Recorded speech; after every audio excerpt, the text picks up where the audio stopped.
Item 2, that was PED 2324-5. The next one, 2324-3. Nothing to report. 2324-4, nothing to report, and 2324-5, nothing to report. Next up is the patriotic exercise. We have someone to read the. Who do we have? Lisa Chang, 8th grade. All right, Elisa Chang, 8th grader.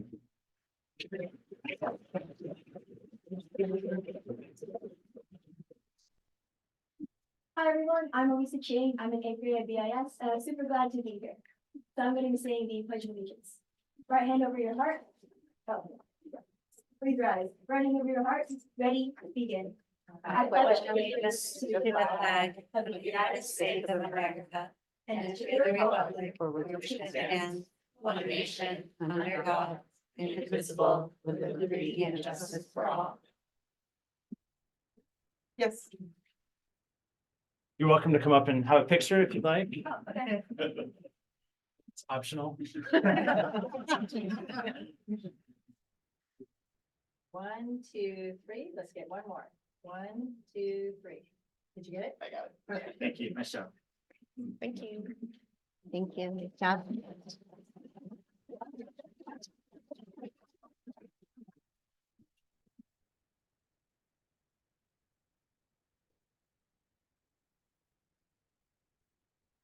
All right, item 7, roll call. Trustee Mudd, Present. trustee Wong, Here. trustee DuBois, Present.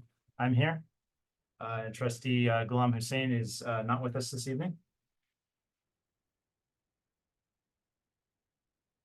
Item 8, approval of the agenda. We have a motion to approve tonight's agenda. I'll move to approve. I'll second. Great, all those in favor? Aye. 4-0. Item 9 is public statements related to agenda items.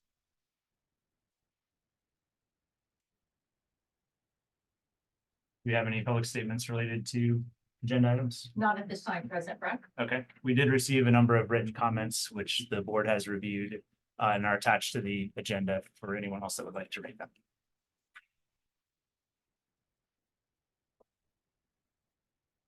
Next up is the union statement. Do we have a representative from the BEA?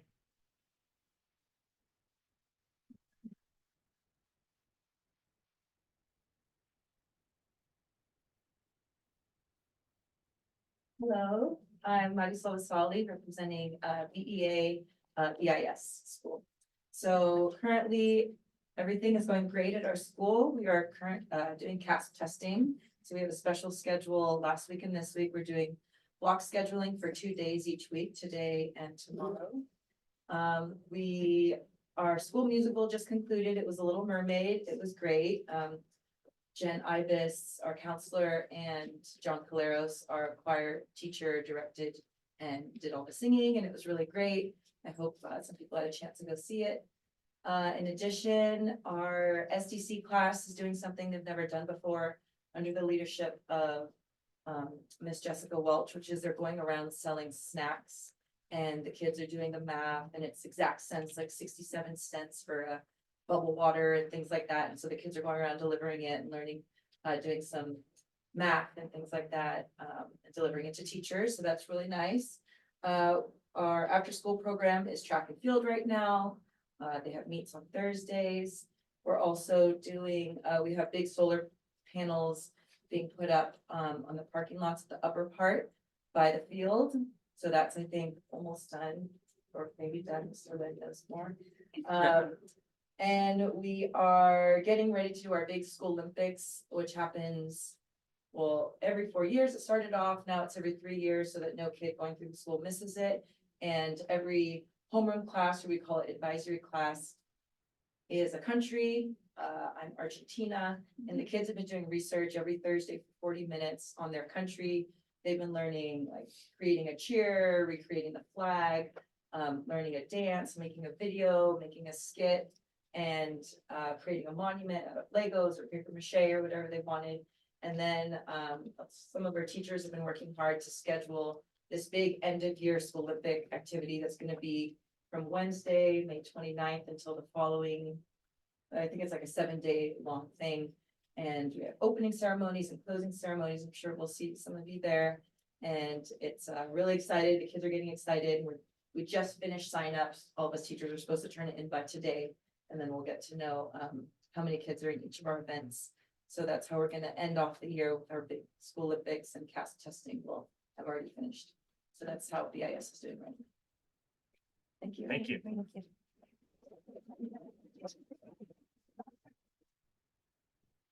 Hi, I'm Danny Burns. I'm BA president. I'm not going to take up too much time myself. We got this done in under 2 minutes. I'm delighted to be here tonight to speak to the Burlingame community and this wondrous show up of everybody as we wrap up the 2023-2024 school year. This year's really been one for the record books across the district. We have our 5th grade class, which is the largest it's ever been district-wide. So they're coming to you, Greg. Coming to you. Attention. There've been new integrations to the district, like our mariachi program, and we have 2 brand new principals that are going to be joining us that are here tonight. We are very excited, and our respective staffs really look forward to working with you throughout the year. So, welcome. Last week was Teacher Appreciation Week, and all through the district, our PTA and families work to share appreciation for our certificated staff. It really just astonishes me the depths that our work goes to. As part of Teacher Appreciation Week, my students brought in some of my favorite things, as well as their art and cards, some of which said, "Thank you for being my teacher. I love you. Thank you. You give me a hug when I'm sad and get band-aids when I'm hurt." And each note was really a small, heartwarming consolation for the diligent work that I put in. But it's not just me, and it's not just one teacher at one school. It's all of us at every school.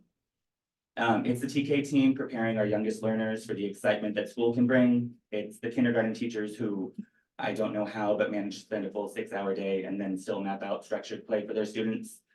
It's all of our primary teachers that help build the foundation for lifelong learning with reading and writing and various math concepts. It's our upper elementary teachers who manage teaching the history of the world, our country and state, and as of now, proctoring the CASP exam. It's our BIS teachers who I really don't understand how to do it. But they divide and conquer and help our oldest learners gather knowledge, readying them to move on to high school. It's our physical education teachers who plan and prepare outdoor and multisensory lessons involving motor skills and responsible play.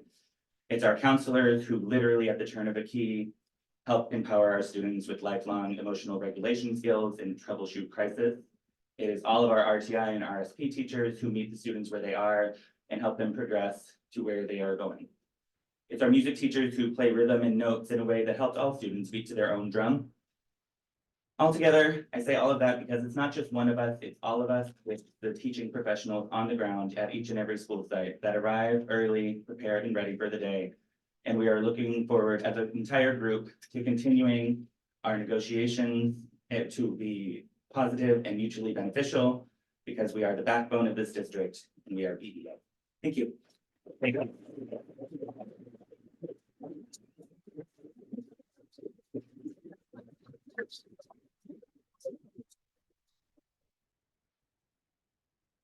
All right, do we have a representative from CSEA?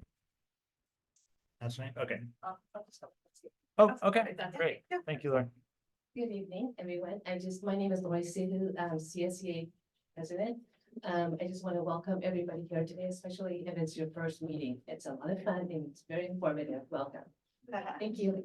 Thank you.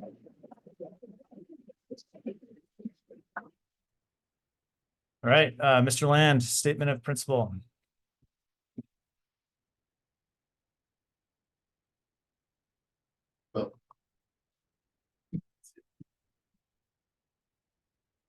Never mind. So this isn't my first time up here or time around here, but I really want to say it has been an amazing year. As principals, May is a very tough time. We're doing a lot of things right now, a lot of celebrations, a lot of multicultural celebrations, a lot of CASP testing, as you heard. So lots going on. It's been a real adjustment for my first year here at Burlingame, and I just so happy to be at BIS. It's an amazing school. We have such great kids. You're gonna hear from me a lot tonight, so I don't want to harp too much right now. But I did want to say, as principals, this is very different for Burlingame. We've always had like a very established group of principals for a very long period of time. We're seeing a big transition right now. And, thanks to Superintendent Silversmith, we are developing protocols and practices and, and that's amazing. It's great to see. But we have 3 new principals coming on board. We had 2 new ones where I'm still gonna call myself a newbie in that sense. So we're really looking forward to figuring out ways to work together, to build that support for the new principals because they're amazing. Great to see them. I even bumped into Suzanne on the Burlingame app just the other day at Mother's Day. So, but it's just trying to figure out ways to support it. Can't wait for that. So, that's my principal's report. Thank you. Thank you, Greg.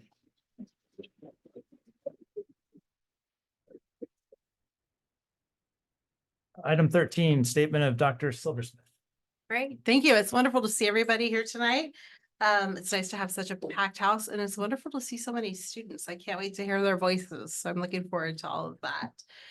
It has been a busy month. As you have heard, we have an update on hiring. We have actually 3 principals in the front row. We have 2 new principals to Burlingame and our BHS principal. So you're sitting between our high school principal in the front row, just so you know. So we're looking forward to that. We are still actively looking for the Hoover Elementary principal. So we are on the hot patrol for that. If anybody has any leads for that, let us know. But we are actively recruiting for that and looking forward to finding the best hawk going forward. We are, as BEA President Danny Bird said, we are in negotiations with BEA and we're looking forward to being able to go back to the table in June. The 100 days of May, unfortunately, people's calendars are really booked. And so unfortunately, we're not able to find a common day then. And we're also looking forward to starting negotiations with CEA. So as President Suhu said, we're looking forward to starting that negotiation with our other bargaining unit. I was able to attend the Little Mermaid performance and it was awesome. So shout out to Miss Ibos and all the students that were in that. And I see a Little Mermaid sweatshirt over there. So that is pretty, oh, don't look behind you, I see you. So that's awesome. And actually President Brown's daughter was in it. So that was pretty great to see that. I'm amazed at our students and everything that they do. The talent is just amazing. And I know it doesn't start in 6th grade. So shout out to all of our TK and teachers up that teach that rhythm and singing and everything else and our music specialists that we couldn't do without BCE and their support. And we are still, BCE is still short. So those donations matter still today. We are also, I was able to attend San Mateo Union High School District is doing something called Let's Talk, and they're bringing all the partner districts together and we're having lots of conversations about what we can do better because they only have our students for 4 years. So we're really looking at data and having conversations about how we can make sure that our students are becoming the best adults and best citizens of tomorrow. And so again, I appreciate Dr. Fong being here tonight from Burlingame High School because she only has our kiddos for a short period of time. And so that's really important. Also, spring concerts are in full effect. So that's been wonderful to see all of our kiddos playing their instruments, their ukuleles, they're singing. Let's see what else. If you didn't hear, the district office is moving out of here by 7/1 because we need to do some repairs, including adding a fire door. Don't tell Officer Rumbaugh on the back. And we also just two more things. Thank you to our nurses who have frantically been spending a lot of time at one of our schools teaching glitter bugs.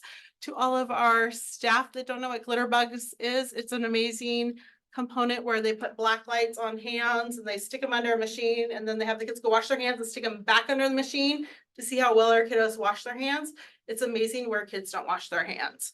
So if anybody would like to have that come to their class, Nurse Rosie and Nurse Nicole would be more than happy to go and do that after they finish at some of our schools. And last but not least, it was amazing to celebrate all of our staff today at Franklin. Shout out to Miss Lawrence and our Falcons for allowing us to take over their NPR for all of our certificated, classified, and administrative staff to be able to celebrate all of the work that everybody does each and every day, and have a wonderful ice cream social. It was our 3rd annual, where we had some great games where Danny Bird and Lori Suhu and I were able to really have some fun with staff. So thank you to everybody. I feel like I'm still a little bit sticky, but it was a lot of fun. So thank you very much. Thanks, Marla. All right, statements of board members. Lisa, you want to go first? Yes, I'm going to keep it relatively brief. We have a long meeting ahead, but I did want to just mention, I also had the chance to see The Little Mermaid, and it was such a wonderful performance, and I was completely blown away by the confidence of the performers and how well orchestrated it was. And everyone that participated, from the lighting production to, I mean, just across the board, it was just really well done and so great to see our kids out there. So thank you to Jen Ibos, and thank you to all of the donors, to BCE, because that's what helps us make such a great production. And then I've been on the circuit, just reminding folks that we have 3 trustee positions opening in November. And so it's a really gratifying experience volunteering, and Trustee Brown and I did a meet and greet, and then I've gone to a couple PTAs. And if your PTA would like one of the trustees to come and talk about what it means to be a trustee, we'd be happy to come to one of your meetings, and we hope to get some really great candidates. So I went to the DAC meeting last month, and the discussion was mostly about recruiting new site council members at each site. I noticed that after that meeting, a lot of the newsletters had pretty big blurbs about the importance of site councils and all the important work that you do on there. And we also discussed how important it is for the site council reps from each school to come to those DAC meetings, because that's where everybody shares best practices, what's everybody doing at their sites. And I think maybe parents, when they volunteer for these site councils, don't realize that there is that other component of attending the DAC meetings. And so we wanted to put that out there to parents, that that's also expected, that you go to the meetings at your site, but also that you send somebody from your site council to those district advisory committee meetings, because it's really important. And it doesn't have to be the chair or the lead person. You can rotate it, but it is really important, because I remember a time when it was very, very well attended, and lately it's been tough to get people physically in a room together. So please, it's really important, and it is actually really rewarding to talk to other sites about what they do. Last week, I went to the AAPI Families event. It's AAPI Heritage Month in May, and so that event coincides with that, and it was really fun, really well attended. I think each time I've gone to something, it just gets bigger, each time, and people look like they had such a fun time, and there was great food, and just really just felt very joyful. So I really hope that those families continue, and like we suggested, bring a friend next time, so that you just build that community. And I've been so impressed with Gigi and Dob, just putting that together and keeping that momentum going. It's really just wonderful to see. Thank you, Dan. I did have like a 15-minute speech, but I just want to quickly thank KDJ for organizing the Founders Day at McKinley. Thank you for the invitation. It was wonderful. With that, I'll turn it over to you. Great. I did have a couple things this month, and I had to take notes because it was a busy month. Lisa and I have met on the parcel tax discussions, the committee that we formed at the last meeting to try to explore the possibility of a parcel tax to increase funding for the district. So more to come on that. There will be a flyer coming around to voters in the district with just information and soliciting input. So look out for that. Attended the BIS Scholars Circle event, which was great to meet with some of the BIS donors. We did 2 of the candidate forums, still looking for more school board candidates. So as Lisa said, talk to any of us if you have questions about that. I also was at the BSD board liaison meeting. Also had the pleasure of attending the AAPI Heritage Month celebration, which was fantastic. And of course I saw The Little Mermaid. So my daughter, as was mentioned, was in that, so I better You see go it. 3 times. I only went once. Oh, okay. So that's all I have. Thank you. And moving on. Next up is the consent agenda. The items on the consent agenda are posted publicly. All board members have reviewed and read that material. We consider these items to be non-controversial, so we vote on them as a block to keep the agenda moving. It's possible to take anything off of there for discussion. If any board member would like to do that, now's the time. Are there any comments? Oh, and do we have any comments? No, we do not, President Okay. Brown. Thank you.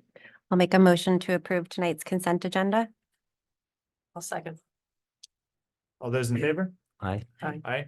Great. Passes 4-0 to 1. Next up is item 16, recognition of Officer Heather Rumbaugh.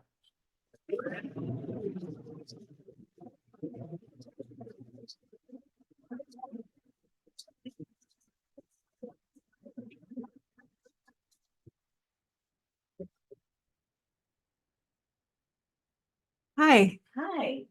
Hi. Hi. First off, I'd like to give a shout out to Mom and Pops Rumbaugh who are on Zoom right now.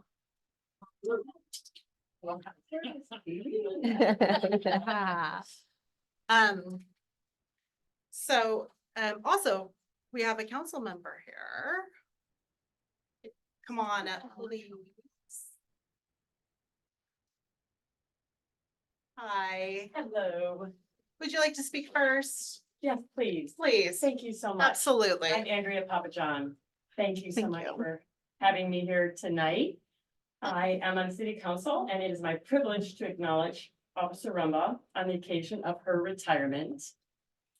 So we actually met decades ago in Southern California because I was in her sister's wedding. I was one of her bridesmaids. And it was such a joy to meet her, and who knew, that way back then, I didn't know she would be protecting and serving the city where I raised my family. So she has been an officer for more than 25 years that my family has lived here in Burlingame. And she is the cool cop at BIS with her Mustang. My kids always loved that. It will really be different for all of us not to bump into her at VHS football games, at BIS, at Sephora.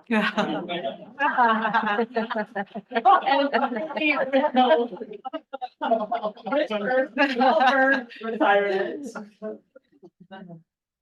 We will wish her a very well-earned retirement. Heather, as a new council member, I can personally assure you that your pension is in good hands. So anyway, well-deserved, and congratulations, all the best. Thank you.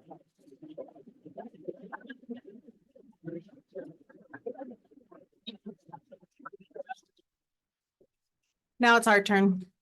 Okay. So first off, on behalf of Trustee Ghulam Hussein, who allowed me to say this, who is literally allowed me to say this, having a baby at this moment. She would like to say that she has known you since she was this tall. That's how long you've been around. Yeah, from California. Yes. Because this is your 3rd term as an SRO for Burlingame. And one of the things that when I joined 6 years ago that I learned very quickly about you is that not only do you know our students, you had their parents, you know, their cousins, you know, their stories, but you care deeply about them. You would send me pictures of them when they became at their junior proms. You followed them all the way through, and you cared about their stories when they left us. Their successes were your successes. you do truly care about Burlingame as a whole, and that matters greatly. So there's a couple things that we have for you tonight. One, we have a card, of course. But I think you're gonna be bored. So I printed out a job application for gainful employmency for Burlingame School District. But then I was worried because I didn't know if it'd mess up your pension. So I printed out a volunteer application for fingerprinting. But more importantly, you have always been truly true to the Burlingame School District. I would call you on a whim and say, hey, it's the readathon for BCE. Can you come read a book? And you'd be like, sure, what book? I don't know, put one off my bookshelf. Anything we ask you for. Hey, do you have a sticker for this kid? Sure.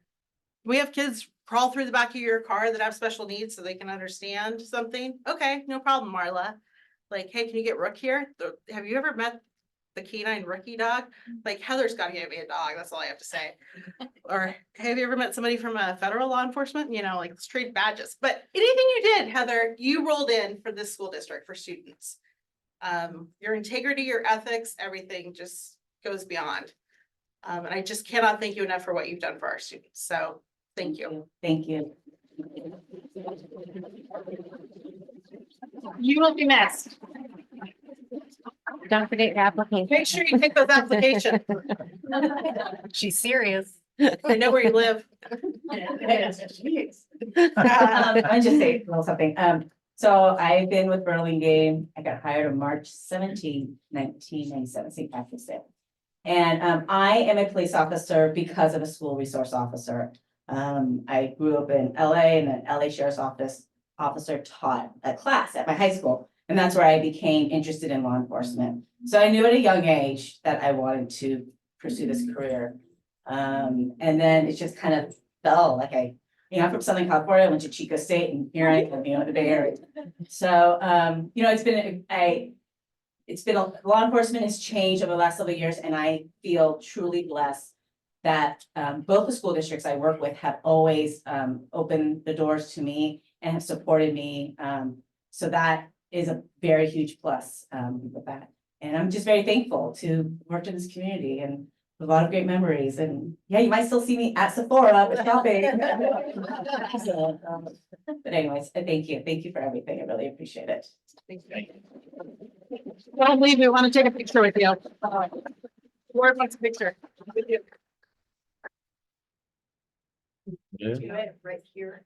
That would be a good background. Where are we? Are we saying, okay.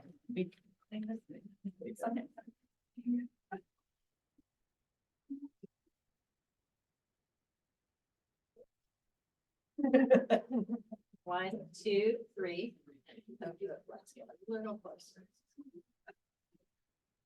One, two, three. Perfect. Yeah. Thank you.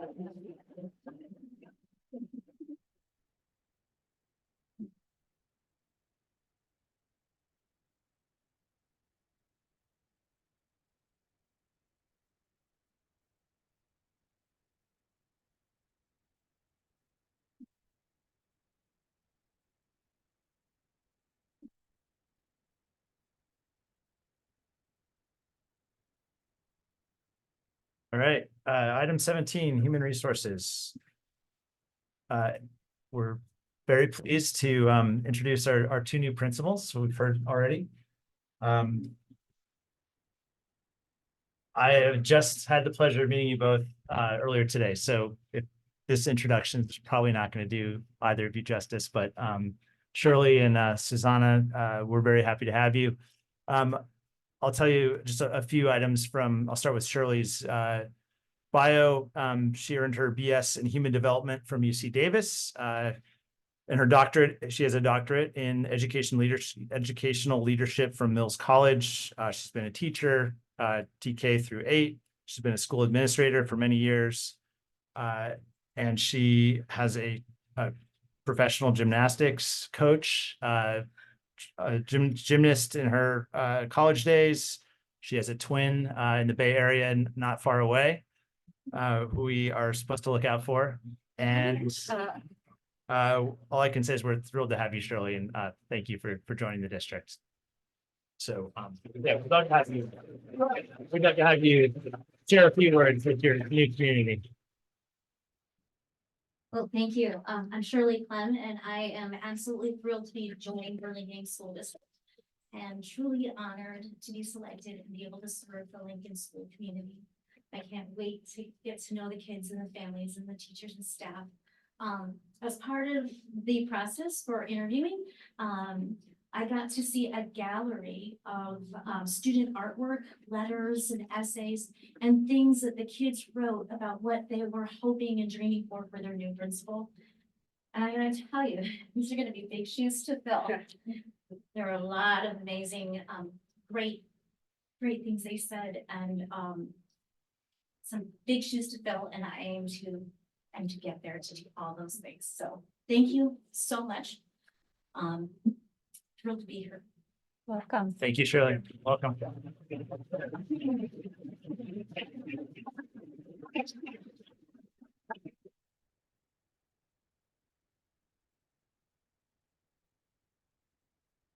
And next is Susana Garcia Fernandez, who I also had the pleasure of meeting today. We're very excited to welcome Susana. She comes to us from Colorado, I believe, most recently, or I guess several years back, and most recently from the McKinley Institute of Technology in Redwood City, so not far away, where she was the principal, and she has experience as well as assistant principal at another Redwood City school district school, which is also named Roosevelt, confusing for us. And her career in education spans nearly 30 years. She relocated her family from Colorado a number of years back. As I mentioned, she is bilingual, which is fantastic to be the McKinley principal in our dual language immersion program. We're extremely excited to welcome Susana, and please come up and say a few words.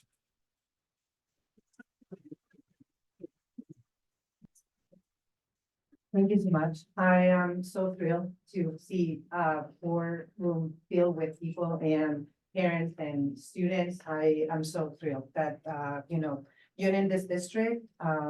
There's a lot of student voices that I can't wait to hear. I was talking to those two students right there. I've been missing being with the little guys, so I'm just so excited to join this community and serve all of you. I can't wait. So thank you very much. I very appreciate it. Thank you so much.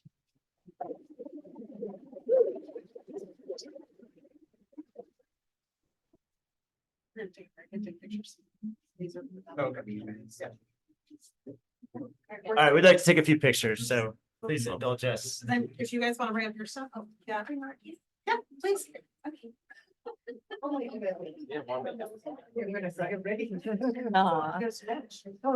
thank you. If you guys want, we're gonna take a picture with them too. Maybe swag bags. And then why don't we take a board picture and then we can do school pictures? You guys want to do that? Perfect. Okay. So first, let me get just the two of you. Take that spot. Hold up your bags. Yeah, there you go. Oh, yeah.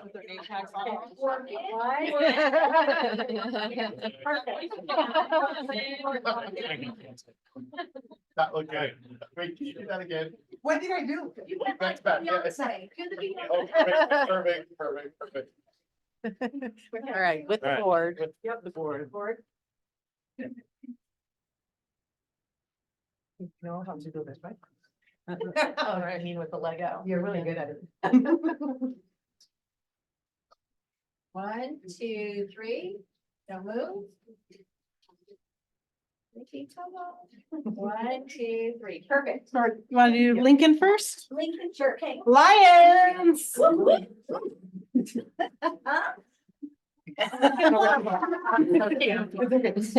It's okay. Oh. I just want to say, I was, several of us were on the interview committee, and Shirley had us at hello. Remember? But anyway, it was very, very exciting. Oh. Come on, team. Hi, so sweet. Yes. I want to live you. 1, 2, 3. Let's get one more. 1, 2, 3. Perfect. You're gonna have to grow a little. Thank you. Awesome. Thank you, Lions. Awesome. You ready to learn pickleball, Shirley? There's pickleball right now. Oh, they're like big. Oh. All right, Bulldogs. Oh. We're families too, right? You want Yeah. Karen? Oh. Raven, come on. I didn't know any.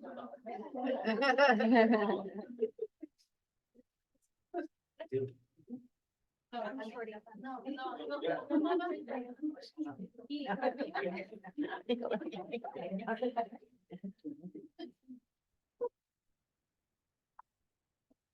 Big happy family, okay. 1, 2, 3, don't move. 1, 2, 3, perfect.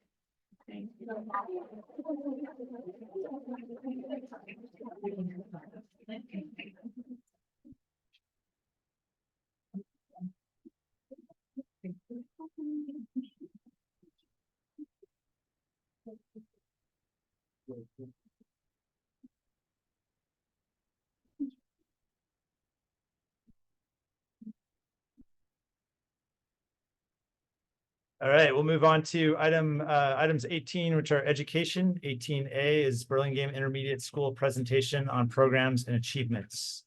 I believe Greg is presenting. Okay, kids, come on up.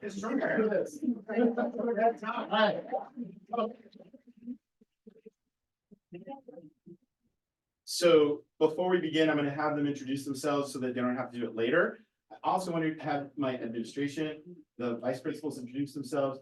And can we just get away from all the BIS teachers here, staff? Okay. All right, and I'm Greg Land, principal. All right, let's go into the mic. As you know, I'm Elisa Ching, 8th grader. Good evening, I'm Kaylin Jarrell, an 8th grader. Greg, can I have you take the microphone out so that they can hold it? Yep, there we go. Perfect, thank Just you. pass it to, yes. Hi, I'm Roshia Padwell, and I'm in the 6th grade. Hello, I'm Sukhna Hafal, and I'm an 8th grader. Hi, I'm Isha Chititi, and I'm also an 8th grader. Hi, I'm Jyoti Agarwal, and I'm also in 8th grade. Hi, I'm Elisa Bergara. I'm a 7th grader in the Language Ambassador Club. Hi, I'm Liam Christensen, and I'm also in 8th grade. Hi, I'm Jacob Williams, and I'm also. You're running out of court. Hi, I'm Jacob Points, and I'm also in 8th grade. Hi, I'm Tamara Schultz Rusker, and I'm in 8th. I'm Zach Hansel. I am Vice Principal at BIS. I'm Dr. Jermaine Williams. I'm also a Vice Principal at BIS. Okay, let's get the show. I almost lost it. Okay, let's get the show on the road. So, being new here, or at least first year as BIS principal, I have to say this. As you can see, we have an amazing staff, amazing students, amazing administration. I do want to say one more thing because I didn't get to say something. Heather Rumbaugh, you are amazing. We're going to miss you at BIS. She is a part of the staff. And it's really going to be hard. I met her under interesting circumstances. My car got stolen, or it was a fraud, and she came to my house and it's like, I know you. So, but Heather, you have done so much for our school. You've helped our school out. You're a part of it, and we're going to miss you tremendously. If it wasn't for you, I wouldn't know how to do the first year. So my first year. So anyway, thank you so much. All right, let's get Sorry, without further ado, let's go with the program. So really wanted to talk about the things that are going on at BIS and what my vision is, what our school vision is, where we're going, where we are. I think the combination is trying to find that actual balance between what's been traditional at BIS and what can we innovate and what can we create and how can we expand and make it even better. And that's kind of the thrust of this whole presentation today. I'm going to start with a congratulations to ourselves. We received Distinguished School this year. We are here, yes, this is for the staff, this is for the teachers. The administration, this is a sign that, and we were only one of 5 schools, middle schools in the area that won this award for distinguished schools this year. So it is truly an honor, and I'm very impressed that we received it. So it's been amazing. So let's move on. Next slide. So, and tomorrow, I think Doug and I and Marla are going to be at the county office talking about getting the recognition for distinguished schools. One of you guys, I don't know, a couple of you guys are going to be there. Anyway, and you're all invited to tomorrow at the county, San Mateo County office, 7 o'clock, if you want to go to one more meeting. All right, so talking about academics. So in our CASP test last year, these are last year's scores in ELA and in math. If you want to look, though, these are general scores, they're really pretty good. I mean, if you look at the blue, that is like the highest score. And just really our combination of on grade level, above grade level, that's the blue and the green, we are really doing fairly well. If you look at, see, I need glasses here. I should have my computer out. Okay. If you look at mathematics, though, I was looking at this and kind of surprised at how low the score was at 66.86. Not bad. But if you go to the next couple slides in math on the right, you'll start seeing that there's a trend that you'll notice that our lower scores keep increasing in the last 3 years. Of course, COVID takes a factor into that, but in our site council, we started analyzing it and trying to figure out what to do. We're going to be talking about one of the ideas towards the end of the slides, but again, looking at an analysis of how BIS is doing, I think we're doing really great. We have a lot of the blue and green, which means we're on track or above, which is amazing. But how do we reach the students who are not making it? What can we do and how can we help them? So that's something that we really want to focus on at this next couple of years. Moving on. And again, looking at our English learners, these are the scores, the lowest scores are students with disabilities and English language learners. These are something we really need to concentrate over the next few years. So that's something that I want to work on and develop. In my other schools, actually, I learned it a long time ago at MIT at McKinley, where I sat as the principal now, did a lot of training with English language learners, and I really want to bring that to the forefront. So that's something we're going to focus on in the next couple of years. Next one. Let's go to professional development. I'm going to go faster just because I don't want to take up too much time and I want the kids to talk. So, so we talked about academics and we did some analyzing, and some of the things we need to really explore are these buckets. And all year we've been doing during staff development, either in November or in our own staff meetings, we've been talking about universal design for learning, or UDL. Basically, that's trying to reach all kids, really designing to the edges. One of the greatest TED Talks that I've seen is about a guy who talks about the fighter pilots and how the US government would make the fighter pilots cockpit for the average, for the regular student person. And because they didn't really design it to the edges, our success rate fell really dramatically over time with jets. And what they learned from this, and the TED Talk talks about it, is you really need to design to the edges, the extremes, the top, the lowest, everything in the middle, and all really the variability. And universal design for learning really does that. So that's something that we're incorporating in our school now. And we've had lots of our staff go to the county office. We've had SIP come by, do some training. We've had our very own Rosanna Bruzzi do it, help out and start the training off, right? I've done a little bit, and we're going to continue to do that and talk about universal design for learning. Another thing that we've really built this year was not from scratch, but we returned SIP, which again, thank you to Superintendent Silversmith. We got SIP to come in and really talk about the why of co-teaching. What is co-teaching? How does it work? What do we do? How are the best practices? So all year we've had SIP come in from their county office, which is in El Dorado Hills, or I don't even know where it is. Okay. And they're really amazing group. And I've worked with them when I was in Los Altos and really talked about the why. And I think that's really helped us. We've really strengthened our co-teaching experiences, really gotten on board. Teachers have really gotten on board this year with the co-teaching, and we're really going to take it to next level next year. The final bucket is the one that I talked about that I really think we need to work on, which is the English language learners instruction and how to really promote that. That's something that we talked about. If you can go to the next couple slides, we're just going to go fast. So this is universal design for learning and the co-teaching method, talking all about the elements of the brain and how the brain works, and try to talk about engagement and representation and action. And incorporating these in your lesson planning is really going to be key to that designing to the edges. So next slide. when we talk about English language development, these are some things that I've talked about with our staff, just really to get things started. And it really is just essentially trying to develop oral language skills. When you're talking about developing English language learners, especially for newcomers or ones at lower levels, you really want to develop their oral language, even before, you know, writing, reading, any of that, even they have that skill in their primary language. What you really want to foster is the oral language development. So how can you do that in class? Well, there's some real simple systems that I wanted to have teachers try, and actually they reported out on a staff meeting. They did great. I love that. We're going to keep doing that, but simple as this. If they're really beginners, have them repeat. You say something, you repeat it back. You have them repeat it back. If with intermediates, you want to have them complete. They start with a sentence, they have a phrase, you complete it, and you ask them to complete the sentence. And with more advanced ELs, elaborate. So I hear what you're saying. Can you tell me more about it? Those simple things can really help develop English learners, multilingual language learners, language skills in English. And it's can be that simple. So we want to start with that. We're going to build off it. So this is what's the first year for that development. Okay, next slide. Okay, now the good stuff. Okay, so what's so important about BIS? Well, the kids are going to tell you it's about feeling connected, it's feeling a part of it, it's having a voice, having a say.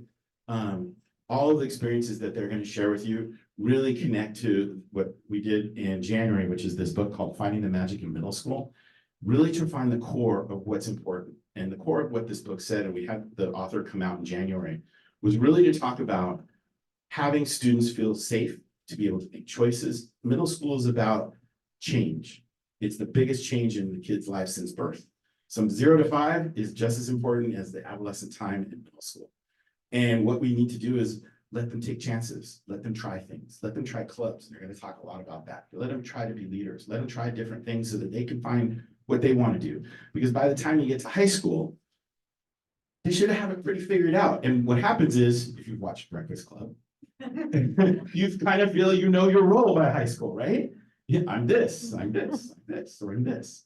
And middle school isn't that way. Middle schools, you could be all over the place and you could try everything. You could do the play one year and then next year you're doing language ambassadors, or you're going to do one club and you're like, I don't like that club. And you're going to go to another club. You're going to change friends. It's a traumatic time. It's a dramatic time.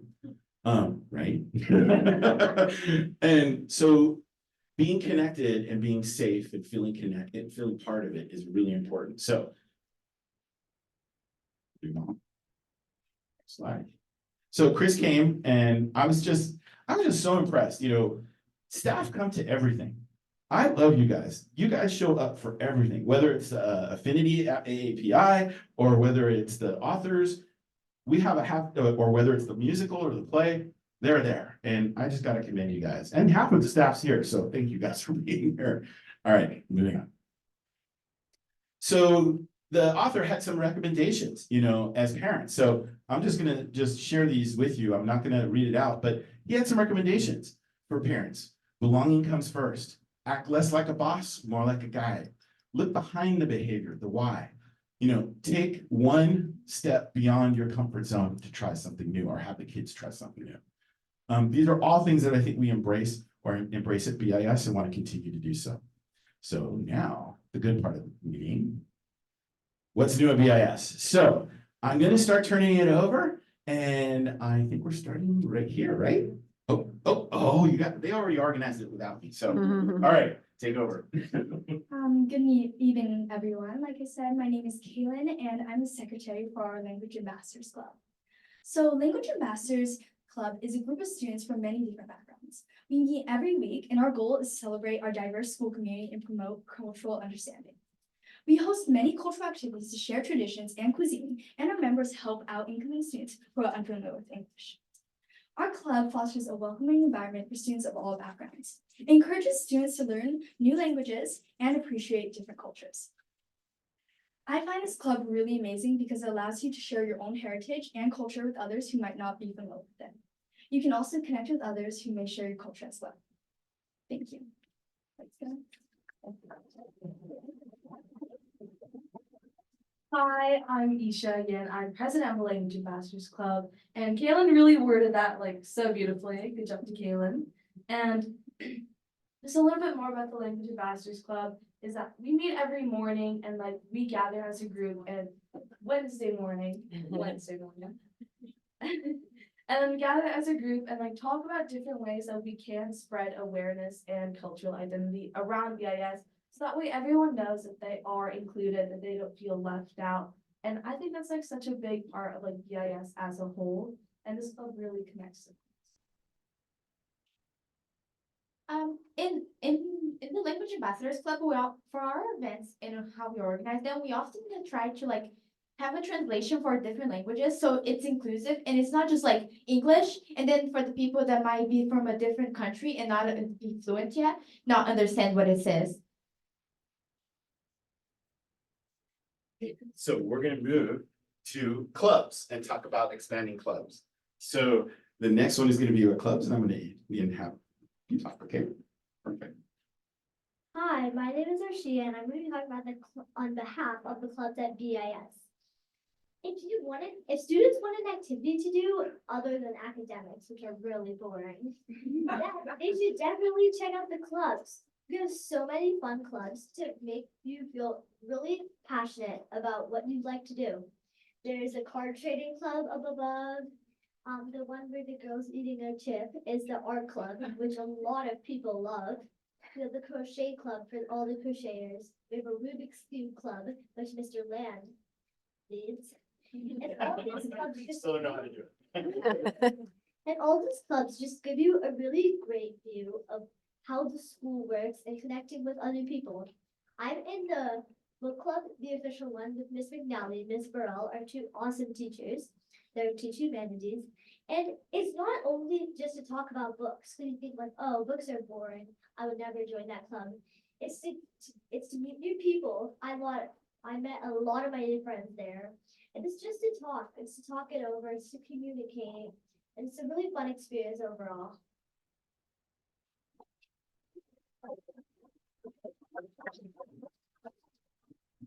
Oh, also, I'd like to talk about the talent show. If you guys don't have a talent, then don't be scared to show it. And you guys don't even have to have a talent. You could be the MC.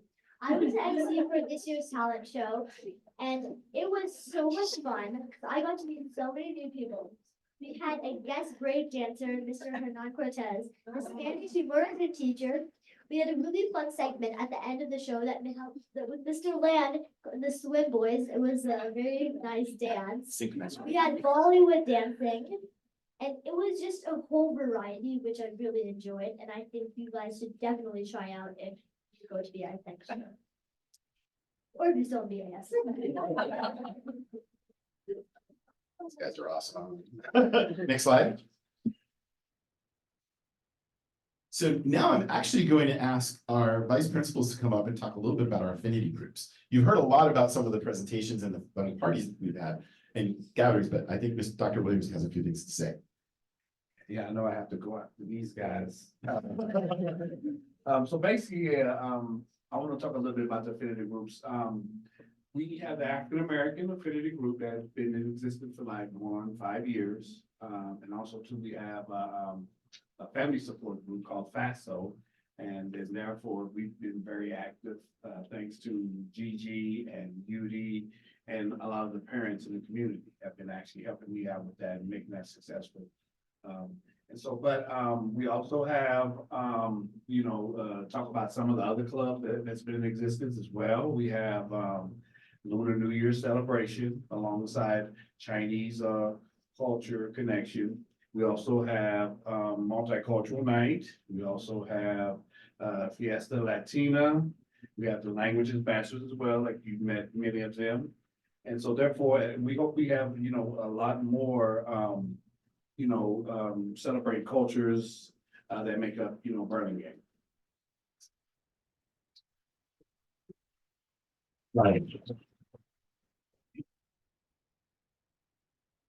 So I think perfect. They're all organized. Hi, as I said before, my name is Elisa. I'm a member of Language Ambassadors, and I'll be telling you a bit of the multilingual night.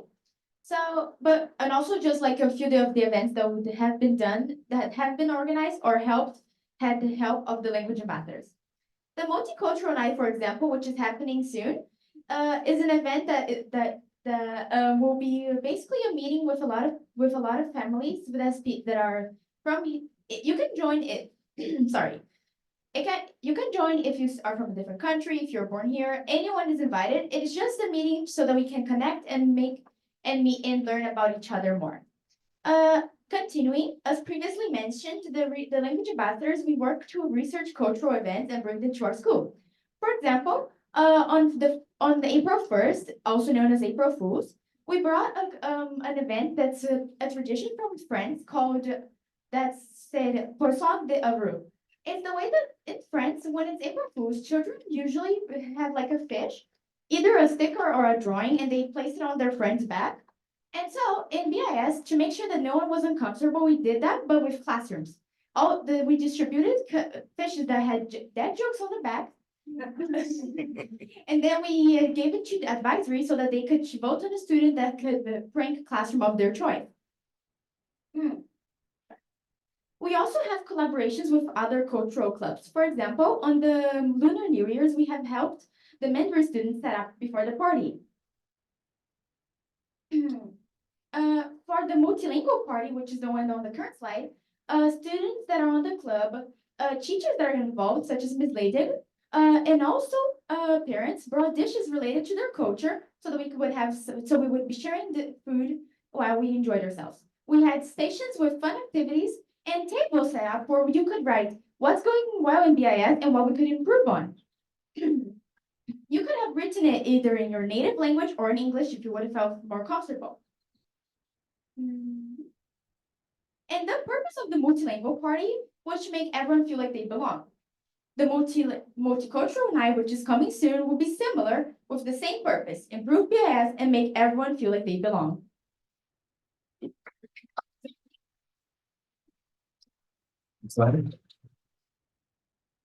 So again, this is one of our affinity groups.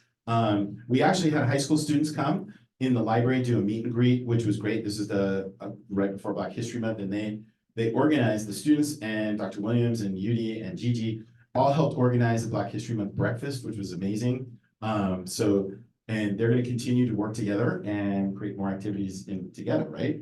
Okay, excellent. Yeah. This is just some pictures of the Lunar New Year that you were hearing, how language ambassadors helped out with the students who are in the language program. And that's how we organized that. Next slide.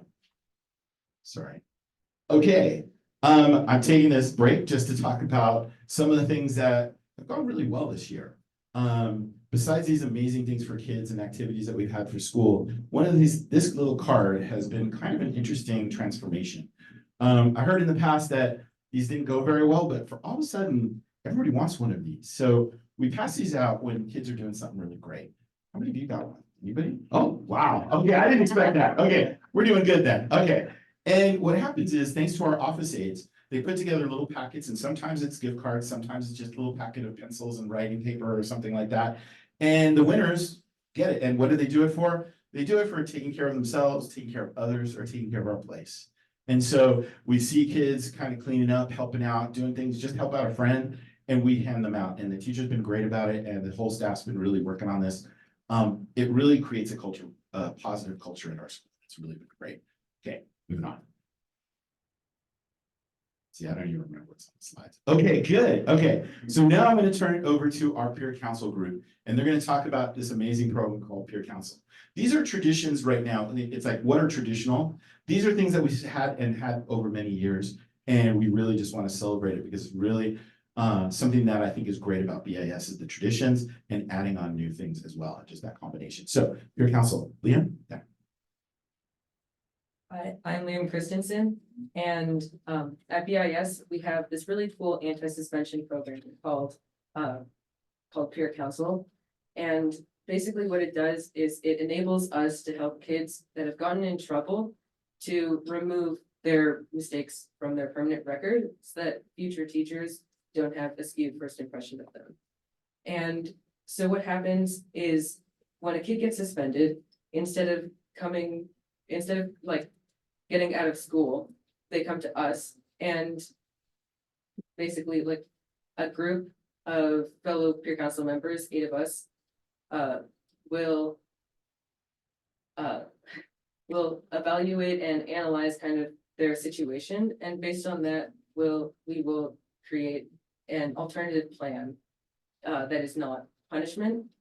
And that usually includes things like a accountability project or a letters of apology, or less screen time and more family time, stuff like that, with the aim of making sure that they know what they did was wrong and mending the relationships that they have kind of damaged in the process.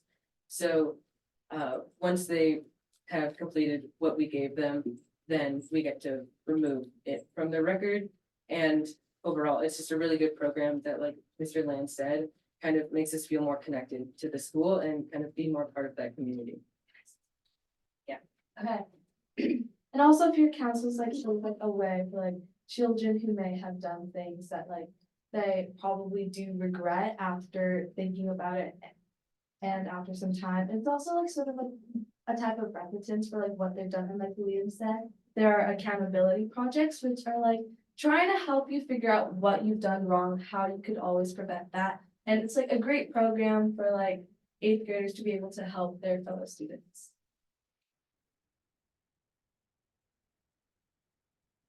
So our student who was supposed to do the next slide isn't here, so. Well, and you've heard this a couple times, but at the beginning of the year when I first got here, Marla was like, we're doing this. And so we're doing this, and it turned out to be amazing. We hosted the Special Olympics, 3 districts came, Hillsborough, San Mateo, Foster City, and ourselves, the fire department, our local community representatives came. And Jessica Welch, who was the teacher at our school, who's amazing, did a great job organizing this, getting the events, getting the clinic, getting the teachers. We also had Roosevelt staff help out. It was just an incredible experience. What I loved about it, and what the student was going to talk about, was how we got our students involved, helping out, and were part of the coaching. And just watching that was incredible. That made my whole day, was watching. Okay, this is totally off the record. One of the kids who had been talking about getting in trouble so much was just, hey, Mr. Lane, I want you to meet this kid. I just met him. And he was from another school district, and he was just like, well, and I came over, and it was like, it was just amazing to see the relationship that he made in one day, and just to see a different side of a kid who got in trouble a lot, not get in trouble, and really connect. It was just, it broke my heart. Anyway, it just touched my heart really deeply. Anyway. So we hosted Special Olympics. We'll do it again. It was amazing. I hope they did it at other districts and it's going around, so we'll keep it going. All right, next slide. School Olympics is back. Who's doing School Olympics? All right. So School Olympics is an amazing, fun community building event for the entire school. Advisories get to bond. We get to make some really cool projects, learn about cultures from all around the world. And at the end of the year, we get to play some really cool games. I know one of them is like a suitcase relay race or gummy bear toss. It's super exciting. So hopefully you guys can join us for opening ceremonies on the 29th, okay, at 1:30, I think we're starting, okay? Next slide. Dances. We had a couple, all right. So my name is Preeti and I'm Sophia. So BIS does a lot of fun activities and we're going to be talking about a few of them today. Okay, so basically we have a bunch of different things and just a couple examples could be Fiesta Latina and the Under the Sea school dance. So we kind of annually have a school dance with a different theme each year. And this dance is led by the leadership program. This year, the Under the Sea dance was a really huge success, and it provided us like a fun social activity where students could mingle in a less academic setting and just have fun bonding. As for Fiesta Latina, it was our night celebrating people of Hispanic heritage, and it was filled with so many opportunities to learn about traditional dances, have traditional foods, and also again communicate and just enjoy listening to music and looking and admiring cool decorations related to the culture. So another event we recently had was the Lunar New Year. It's essentially the New Year, but celebrated in some parts of the world. It's like celebrated according to like the moon phases. So we had like performances, we had cultural performances, we had a whole lot of food. Parents brought in food. There was like a huge line going out all the way to the NPR, like it was wrapping around. And then there was just a whole bunch of kids like from Mandarin, like kids who take the class, they like put together little skits to perform for it, like the people there. And they were like showing the story of Lunar New Year. So as Elisa mentioned earlier, we had multilingual night and multicultural night, which is coming up on this Thursday, 5 to 7. So multilingual night was essentially for families to collaborate and like give their feedback on how they think they have been like included in the school's decisions and everything. And then multicultural night is kind of just like a way for us to show our culture. There's going to be a whole lot of like food, dances, music. It's going to be a whole lot of fun. You guys could probably join us too. Oh yeah, and it also like multicultural night on Thursday. It celebrates the 70th birthday of BIS. Yay! Yes. Okay. We're gonna talk about leadership a little bit. We're talk about leadership. Yes. Since they mentioned the dances and leadership, I also wanted to include what they do as our school leadership government today. As I said earlier, I'm Kaya, and I'm part of the leadership here at BIS. And basically what we do is we help fundraisers and then use the money that we make from fundraisers to hold events and dances. And like currently we're working on this thing where we're going to have sort of like an end of year project for the 8th grade. And more details will come out soon, but there's gonna be something in the garden. All right. Yeah. All right, I was giving way too much. Sorry about that. Okay, next slide. So for the future, oh wait, we still got to do principal advisory and an orientation. I think we'll get that. We're missing a slide. Okay, sorry. Jacob, come on up. So we're gonna do this together. So Jacob's gonna talk a little bit about our Welcome to BIS Day, right? And so this year we had our 5th graders come either walking or driving to the school, and we wanted to do this to give them a sense of what BIS looks like. And so we divided it into three parts, 3 or 4 parts. And Jacob's gonna talk a little bit more about it, and I'll fill in the blanks. Okay, as I stated earlier, I'm Jacob, and this Welcome to BIS event was like really fun. I think not only for the students at BIS, but the students at the other schools. What they did was they all came to BIS on 2 days, I'm pretty sure. And what they did was they went around tables in our SRC gym, which is relatively new, and they learned more about clubs and electives that students joined or are running currently. Some of the tables were for like electives like KBIS, yearbook, or some clubs. And they just got to interact with some of the 8th graders and other students at BIS, which also helps because I remember when I joined, I had like no guidance except for like knowing where like 2 buildings were. And it also helped like show these 8th graders aren't that scary because honestly, they were a lot taller than I was when I joined. And that was kind of intimidating. So that too. They also had these tours, like I'm pretty sure some people on the peer council team toured around some of the elementary schoolers so they can know where stuff is, where their classes were. And it was just an overall fun time. Oops, sorry. We also, there was 2 other places, one where we had them in the auditorium, and that was my job. And so we talked about, what, the different parts of what BIS is about and what is their role. So I asked the 5th graders, like, so what do you want BIS to be for you? How are you going to experience? What are you going to go out of your comfort zone? So we had a little activity where it's like, are you like somebody or different than somebody? And we had this kind of game where they stood up and kind of said, okay, what's your favorite color? Yeah, okay, we all got together. Or who's been bullied? Who hasn't been bullied? And what was going on. So learning a little bit about us that, you can't judge a book by its cover, and what you are deep down, and what you have different needs and different interests. The other one was we had a panel of 8th graders, 7th graders, and 6th graders that kids could ask anything. So it was basically a panel where it's like, okay, we're up here, 5th graders, what do you want to ask? And then they asked a bunch of questions to the kids. Okay, suggestions for the future. All right. So where do we go from here? When I first got to the school, I presented this idea of creating peak moments. I really find that, a book that I've read for many years, The Power of Moments and Creating Peak Moments, is something that I've done at many of my schools. It's a book that is by Chris Heath, and actually, Hillsdale High School's principal Gilbert, Jeff Gilbert, is in one of the videos with this author, and it talks about creating those peak moments. And so I really want to build that into our school. So that's how I started the year. Just talking to the staff, talking to all what I think is important.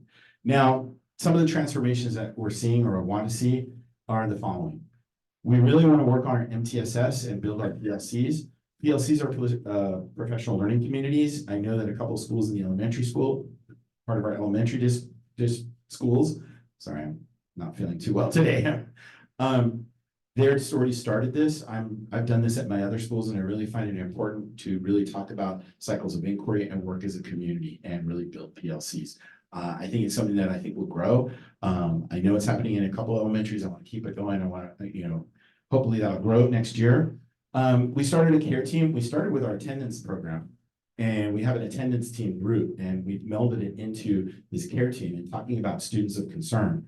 A lot of times you have these students of concern that we're worried about, and teachers are worried about, but how do you get the help that they need?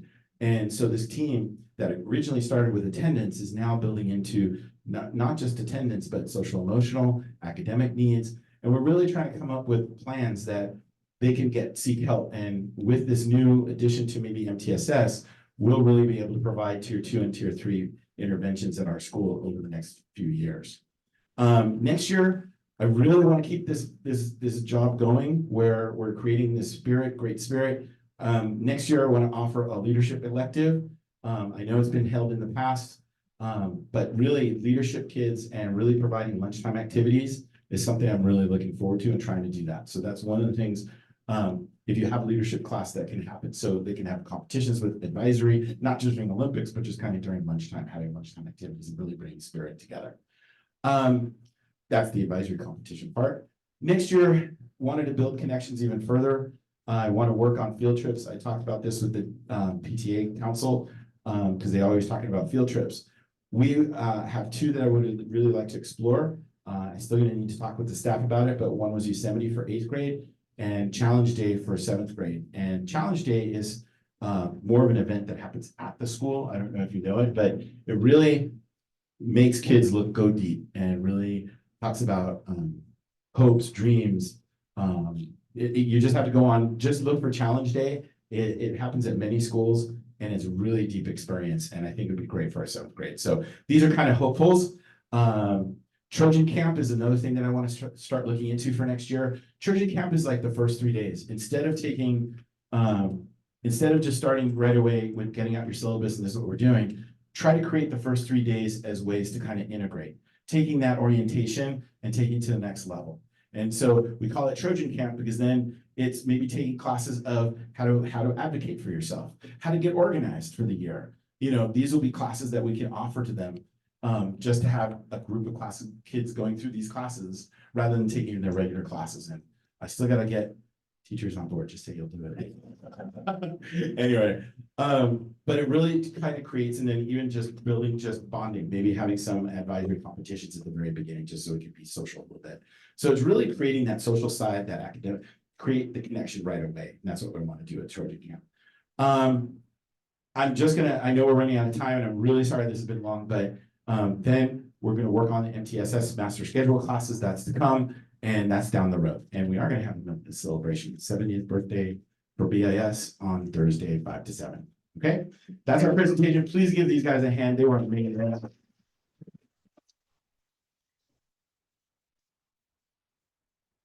Next slide.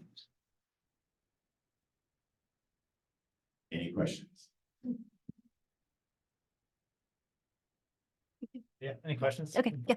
Well, first, I just wanted to say to our middle school presenters today that middle school can be intimidating, and I really appreciate the leadership you've taken in making it feel inclusive for all of our students. And That goes for the expanding the clubs and for the orientation day. I think it probably really helps your classmates feel like, you know, they're leaving their small elementary schools and going to this place that they don't know, and it's big and there's a lot of people, and it's really, it probably means a lot. I have 2 middle schoolers, so I know it did for them to have somebody walking them around with their schedules on those first few days, and the 8th graders standing there and saying, this is where the building is, and you know, helping everyone find their club. So thank you for highlighting that for us tonight and talking about all of the work you're doing. And you are, again, also articulate and impressive, and you have a lot to be proud of. So thank you. And then, Mr. Land, I was just wondering if you might be able to share some examples of UDL. You said it was happening in one of the science classes, I believe. And then also if maybe you could talk a little bit about expanding co-teaching. So UDL, or Universal Design for Learning, really is a way of lesson planning and thinking about and approaches. I think one of my favorite meetings, a staff meeting, was a teacher kind of said, this is what the county presentation said. It's like a menu. You create, instead of cooking your favorite dishes and saying, oh my gosh, I'm going to cook what I think is you're all going to love, and I'm just going to do everything the way I think you should like it. So I'm going to prepare my favorite meal the way I do it and just prepare it and give it to you. And I spent all this time on this lesson and I just create it. And half the kids go, oh, well, I can't eat that. Or I don't like that. Or that's not for me. The reality is, for a teacher then, is you don't do all this planning and just create it this way. What you want to create is kind of a buffet or a menu. And so, you know, you have all the ingredients out, or you want to create a pizza. So instead of doing your favorite meal the way you want it, you create a make your own pizza, and you have all the ingredients out so kids can get to pick and choose what they want so that they can actually create the meal that's going to work best for them. And so that analogy is really what UDL is rather than saying you're going to have to do this, you're allowing them to choose certain things and let them choose what kind of, how you're going to present to them, you know, the knowledge that you've learned, and allowing for that. And you'll see that in a lot of different circumstances. You'll see that in science, you'll see that in projects for social studies and history, even reports in what you're writing, whether it's a poem or an article or, you know, so creating, you know, so that's kind of examples of what we're talking about. So it's like you're taking one standard, but then, or one concept, but then all of the kids are able to sort of approach it in the way that they're excited about. Exactly. So yes, you're still covering the standards, but you're allowing, you know, think of the meal as this group of standards or a unit that you're going to cover, and you're going to make sure that they have it in their way and present it that way. That's cool. Yeah. And then one other question was if you could talk about expanding the co-teaching program. Oh, yeah, sorry. So we already started putting it in other subjects in math, but over time, if we can keep expanding it further, I'd like to see it in all subjects. In my old school, we had it in science, we had it in math, we had it in social studies, we had it in English. We had it in all the subjects, and it was a main part of each thing. And so trying to really build that is important because, you know, you want co-teaching not just in one subject. That's great. You want it in all. Yeah. Yeah. Okay. Any other questions? Great. Well, thank you all so much. That's wonderful. Thank you. Before you all leave, I just want to comment, this is BIS artwork hanging up tonight. Oh, yeah. too. Oh, man.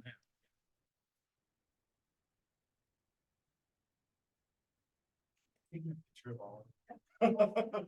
Hey guys, let's get a picture. Sorry, just one, and I'm really sorry, and I apologize for the length of this meeting, but We only have 4 more items tonight, right? I'll be real short on all the others. This is the one that was important. Keep You all get in? I'll Okay, get you all. make a second row. Yeah, yeah. Okay, just been there. Perfect. Okay, That is perfect. And then can you come and bid down all of them Yep. that are being exact? You guys jump in the back. okay. That is perfect. I got you. Okay. all. Okay, look at me. 1, 2, 3. Don't move. Let's get one more. 1, 2, 3. And I'm gonna zoom in just a tad. 1, 2, 3. Perfect. Thank you. Thank you.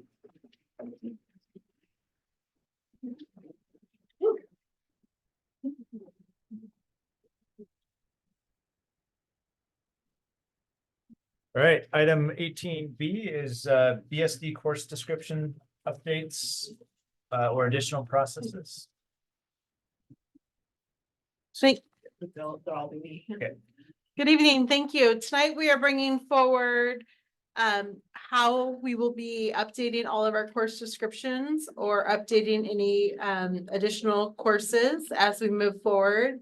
The Educational Service Department, along with in collaboration with the Burlingame School District Administration, continually monitors the California Department of Education frameworks to ensure that each and every student in Burlingame is receiving high quality instruction in their course offerings.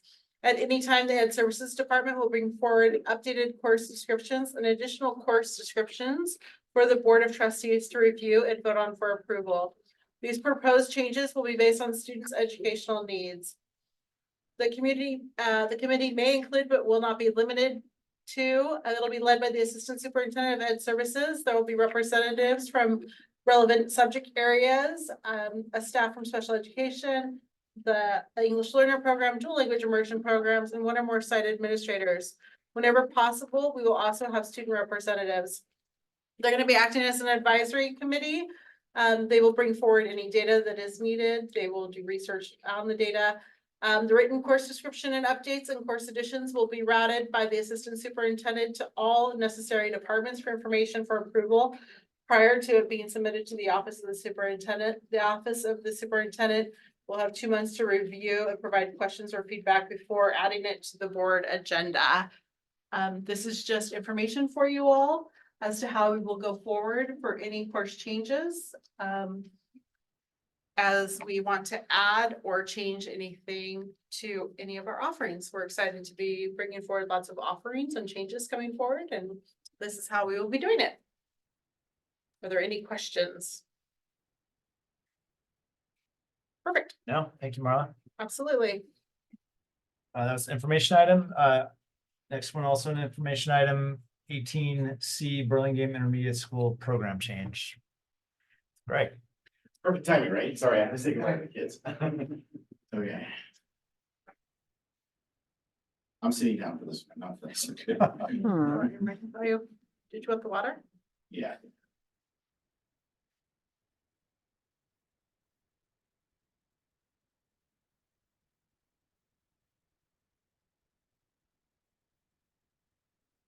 Make that bigger.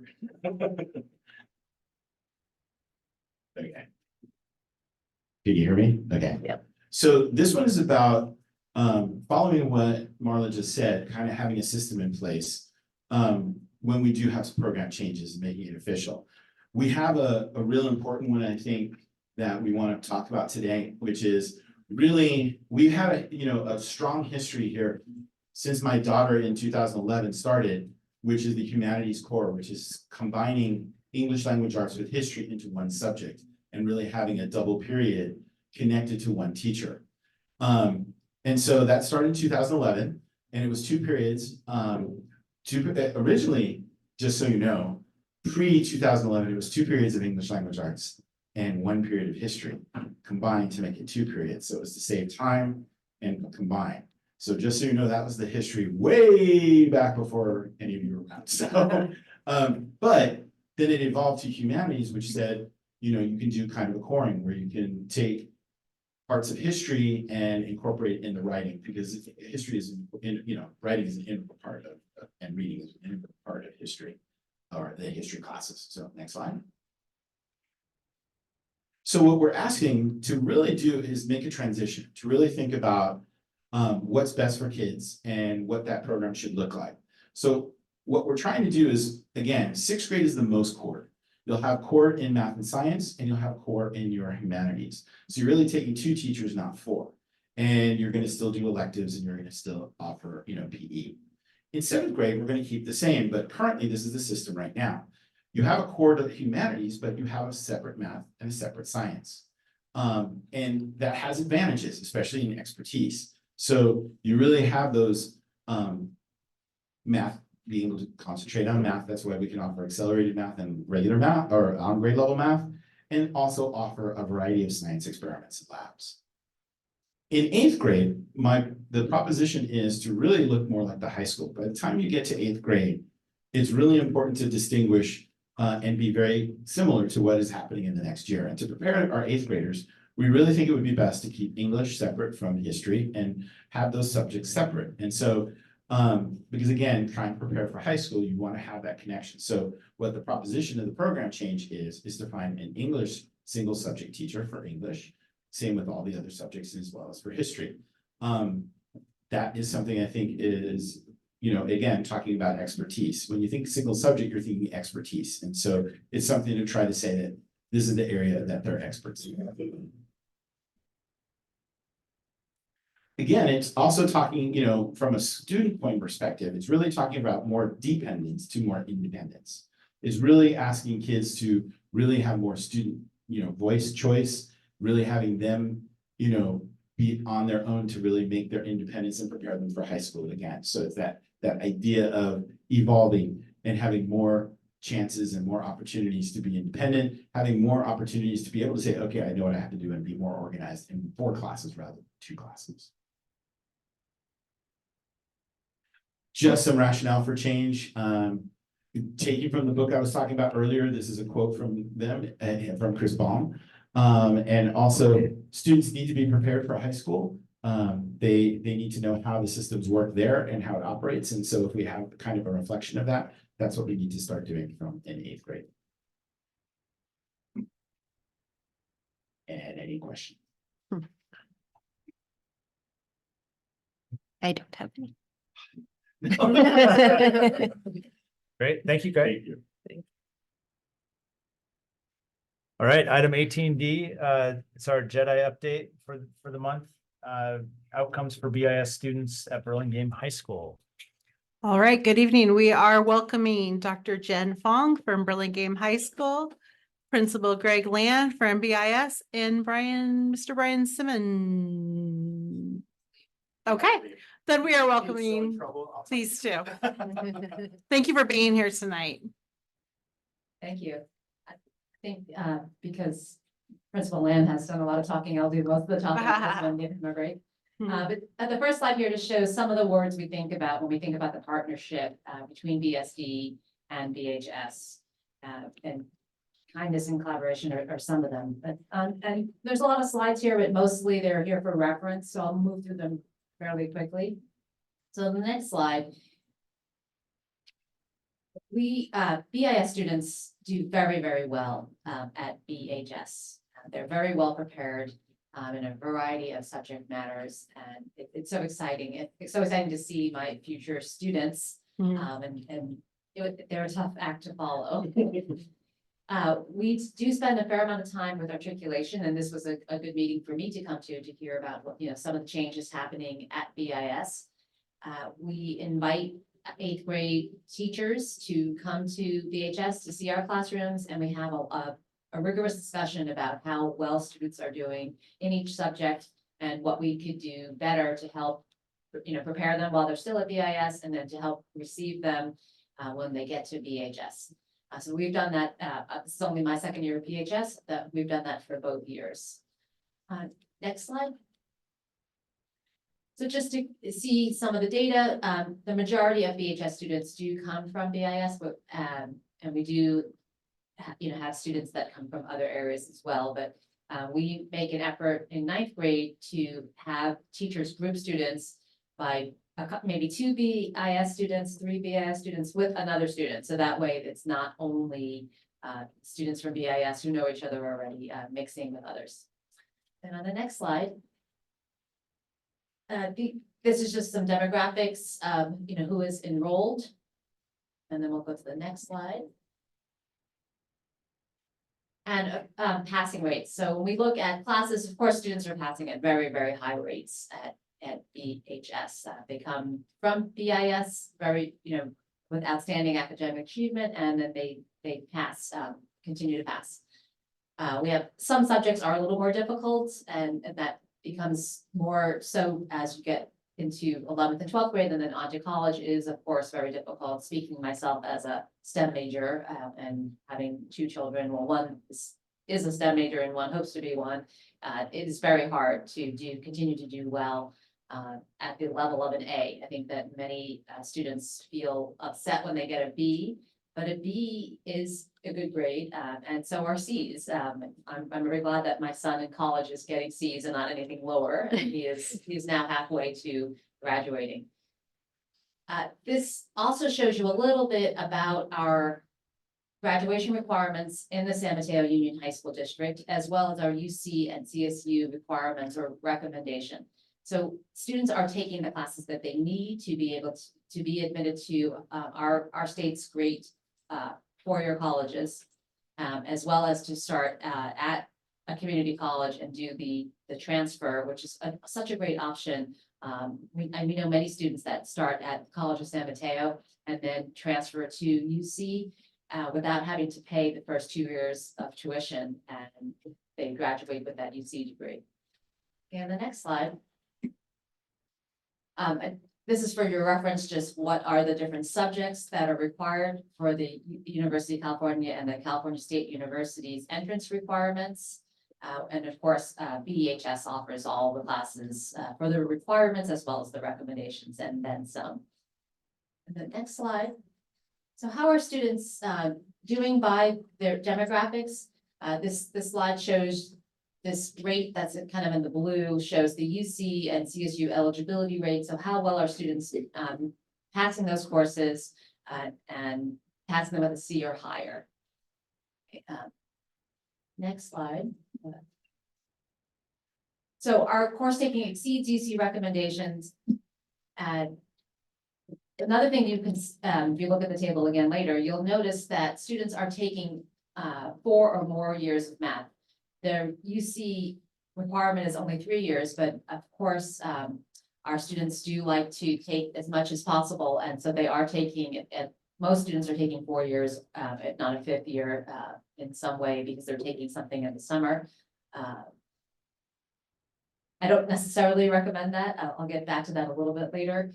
And then most students do take 4 years of science at BHS, even though it's only a 2-year UC requirement, and the 3 years is recommended.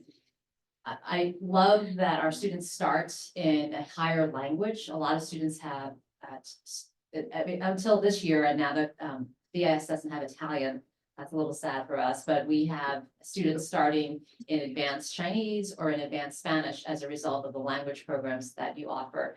And it's really thrilling to be able to see so many students take advanced placement Spanish language and then go on to AP Spanish literature. And that's quite a feat. Many students do take Spanish language nationally, but there's not quite as many that take Spanish literature. And that's due to the preparation that they get starting in the immersion programs in kindergarten. And students are very well-rounded, and we also take CTE as career technical education courses and our visual and performing arts courses, and they take that also beyond the minimum and pursue outstanding extracurriculars. So I've heard a lot about your Little Mermaid. We did Footloose this year, and it's because of the opportunities that they have in BSD that they're able to really demonstrate just outstanding talents across the board, whether it's musical or artistic. Next slide. So in our multi-tiered system of support, I wanted to spend a little bit of time talking about AVID. I was thrilled during our articulation meeting when Principal Land came over to BHS. We made a very special effort to visit all of the AVID classes that we have. So AVID is an acronym, so Advancement via Individual Determination, and it's really designed for students that are in the middle. So students that are demonstrating that they are likely to be successful, but they need maybe just a little bit of exposure. Perhaps they're first generation college students, maybe their parents didn't go to college or didn't go to college in the United States. Students that can use just a little bit of exposure to our college and career field trips. And I'm thrilled that BIS is considering adding AVID at the middle school level, because that'll make it more seamless when students move to BHS and be able to access this program. There's very, very high rates of 4-year college attendance for students that participate in the AVID program. So I definitely, I thank the counselors and the teachers at BIS for helping to recommend students to participate in our 9th grade, and then, we continue on through 12th grade. We also have students with disabilities, and one of the classes that we have for students with IEPs is a directed studies class. So in that class, students receive additional help with their academic tasks, but also, someone that they can check in and have that trusted adult that will help them to be successful throughout their time at BHS. Next slide. We have data, in addition to some of the data that we saw from BIS, we also have data that we survey from students, we also survey staff and parents, but this gives you an idea of how are students doing kind of on the socio-emotional side.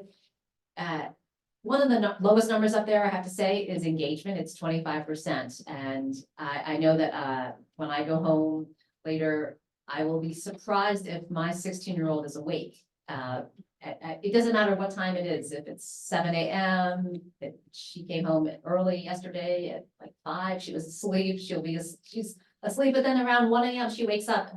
That's the time to be asleep. So high school students generally are not quite as engaged as you saw. The group here was highly engaged. They tend to, as they go into later adolescence, become less engaged with the academic side of school. And I liked what the students were saying about clubs, that is as a way of bringing back that engagement. But of course, seeing that low number, I would like to see that raise a bit. I'd like to see, some of the numbers on these slides. It's important to recognize, well, where are these numbers compared to other high school students rather than just compared to 100%. Some of these could be a little bit concerning. But on the next slide. Okay, I wanted to talk a little bit about advanced placement. We're currently administering advanced placement tests right now, including at the Burlingame Rec Center, which is a great partner with us as well. Students take a lot of advanced placements. We do talk to some students that try to take many courses in 1 year, but it's hard. They feel some peer pressure, and I'm really glad that my daughter's at a school where they only allow her to take 3. She tried to take a 4th one. She asked me for advice. I said, don't take the 4th one. She went to her counselors to ask for it anyway, and they wouldn't let her. And I was kind of doing the happy dance that, I told you that. And right now she's struggling, and especially these 2 weeks, she's really struggling and very stressed out. And we see that behavior. We've had a couple of meltdowns in this past 2 weeks, and I wish that students believe that this is not as critical as they think it is. I think I have a slide coming up on that, so we'll go to the next slide. So students want to know, if I take every AP class that Burlingame High School offers, will I get into the best college? And unfortunately, the data does not show that. So I like to present data and have facts to people so they can make their decisions. And so what I found was that, yes, there were students that took more than 6 AP classes in their final 2 years at BHS, having come from BIS, and they were attending a strong school. But I also found students at the same strong schools that had taken 0 advanced placement exams or had only taken 1 or 2. So I don't see that there's that strong correlation between how many you take. And I've been similar to what you heard. I mean, there was a lot of joy in this room, and I want to see the high school students have that same joy. And the joy comes from participating in a club, doing an extracurricular, having a passion. I don't see very much joy these past 2 weeks with students taking their AP exams. So I think that the joy comes out when they write their college essays. And I think colleges are looking for a passion and for something that's different. And everyone taking a lot of high academics only checks off 1 box. I tell the kids that you get 1 point for having high academics. You took a summer class, and you took 6 APs, you only get 1 point still. You're only getting 1 point for that. You have a high GPA, that's still the same 1 point.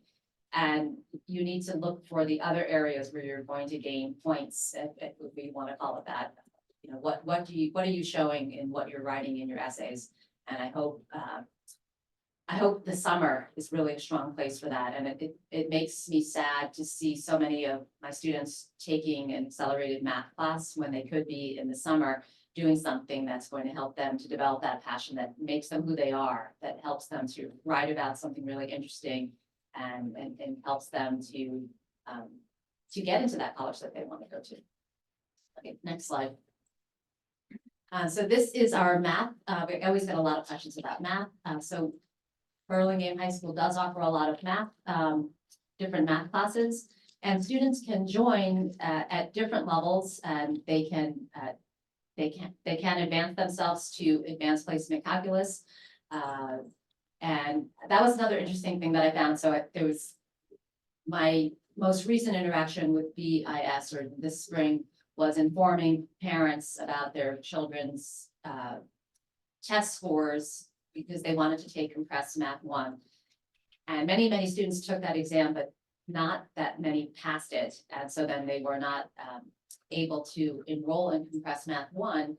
And so I was curious, you know, how are my current alumni? So I have freshmen in college right now from BHS.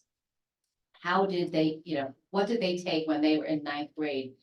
And I found that, you know, more than 30 of them started in Algebra 1, more than 50 of them started in geometry, and about 30 of them started in compressed math 1. So to me, that also showed that what math class you start in is not as critical as it's like a myth. And then I looked at it again to see, and this one I was surprised. I was like, well, what did you take? Did you get to calculus? And you know, that seemed to be something like that I thought was a gatekeeper. Definitely many students had taken calculus that were attending a top college, but I also found 30 students attending a top 100 college that did not take calculus. They didn't take it in 11th grade, they didn't take it in 12th grade. And I felt like that was, I was a little surprised about that. But I think that we have a myth, and I'm hoping to dispel some of those myths by presenting facts. So when I have the current class, which would be, it's your 70th, it's our 100th commencement class this year. So when this class goes to college, I will look at the data again to see, you know, what did they take, and give that to the community. Okay, and the next slide. Okay, so this is where I was talking about the courses that students are taking. This is what they're taking now, and then we will see, you know, how they do and how they progress in the future class. So the next slide. And so this is the 11th and 12th grade of the math courses that students take. So a lot of students students for some reason want to take calculus in 11th grade, and many do. So then in 12th grade, they end up taking AP stats. That's a really big exam that we just gave. Okay, on the next slide. Okay, so I kind of already previewed this for you. So this is the data on how many students in the actual students in Burlingame High School's class of 2023 actually in college, what class they took in 9th and 11th grade. And I think this is a really important slide to consider, and to just like to debunk whatever you're hearing from peers. You know, this slide shows me that there's multiple entry points, no matter what math class you take, there's multiple entry points to get into a top college. And on the next slide. So just looking at our graduation rate, of course, we have this community expected, and we do see a very high graduation rate. And we also see a very high college enrollment rate. And we also, this slide, the next slide, I guess, go to the next slide, shows a persistence in college. We have some data that comes from National Student Clearinghouse. One reason why data gets a little low on this is you can opt out, and when you do that, it lowers your data. But it's not, for some reason, it's not a percentage of people that are opting in. Okay, next slide. And then these are just some of the some of the colleges that students go to. So our number one college is the College of San Mateo, followed by Cal Poly, and then Berkeley. So those students are able to go, and I love that those are the top three, because it's representing a community college, a CSU, and a UC. And that's who's attending from Burlingame High right now. Okay, next slide. So some of the takeaways, how are we supporting our targeted students, our Latinx, our English learners, which in SMUSH, we call them multilingual learners? How are we supporting students who are socioeconomically disadvantaged, and how do we support students with disabilities? So what I find is students enter very well prepared, and what we do is try to match what you come in with and try to challenge you at your level and help you to reach your potential, just to go to the next step, to figure out what your dream is and help you to reach that. And if you're not sure, to expose you by the different courses that we have to a range of options. And so I hope to continue to foster this strong partnership, and I enjoyed seeing the changes that are proposed, and looking forward to seeing how that helps change BHS. And then the next slide, I think is the last one. So I, consider Ada, but you're already doing that, so thank you. And we are trying to increase our family engagement. We do talk with counselors and staff at BIS to try to help make that transition. We also have a 8th to 9th grade math bridge for students that would like to kind of get ready to take algebra. So I hope students are signed up for that. We have articulation, and last year I was able to come to BIS. Maybe next year I'll come to BIS again and see. And then we are focusing on a multi-tiered system of support to help all of our students to be successful. So if students are having trouble getting to school, we're trying to figure out, well, why is that? What can we do to help you? If student is an English learner and needs a little extra help in their classes with integrated ELD, we're trying to make sure that happens. And it's because of the partnership that we're able to really learn about students from 8th grade. They're recommended for some of our courses that are designed to help in 9th grade. And I hope to continue that. See if you have any questions. Yeah, any questions? Yeah, I do. Thank you, Dr. Fong, for being here to another school district. I'm sure you have a lot of meetings already in San Mateo Union. I do have questions about math, and you two are the perfect people. And Marla, please feel free. Specifically about the pathways going from middle school, or as I say, junior high, to high school. I get very confused. I know the state's changing things, but my question is, do we have the pathways at BIS that allow students to go into whatever they want in 9th grade, or are they all starting at the same level in 9th grade? I know your data showed the high school in general where the students start, but with respect to just your students, Craig, Yeah, how's that work? no, I think you have a really good, the way in which I came into BIS, sorry. What we have is a current program where you have a choice, and it's an open choice. You have enrollment in 6th grade where you can be at grade level or take an accelerated course, which will include 7th grade standards. Then in 7th grade, you can continue that and be 7th grade on grade level, or be at an accelerated 7th grade, which will include 8th grade standards. By the time you get to 8th grade, you have a choice. You can be either 8th grade or algebra. And if you saw the pathways, algebra is kind of the start of 9th grade. It's the norm. So you have an option to go ahead, or you have the option to be right on target. And so, and it gives, if you look at BIS, the BHS's pathway, they have compressed math. And with that compressed math program, you can keep accelerating to the degree that you want to. And again, I'm glad to see both, because pathways are important. It gives some choice.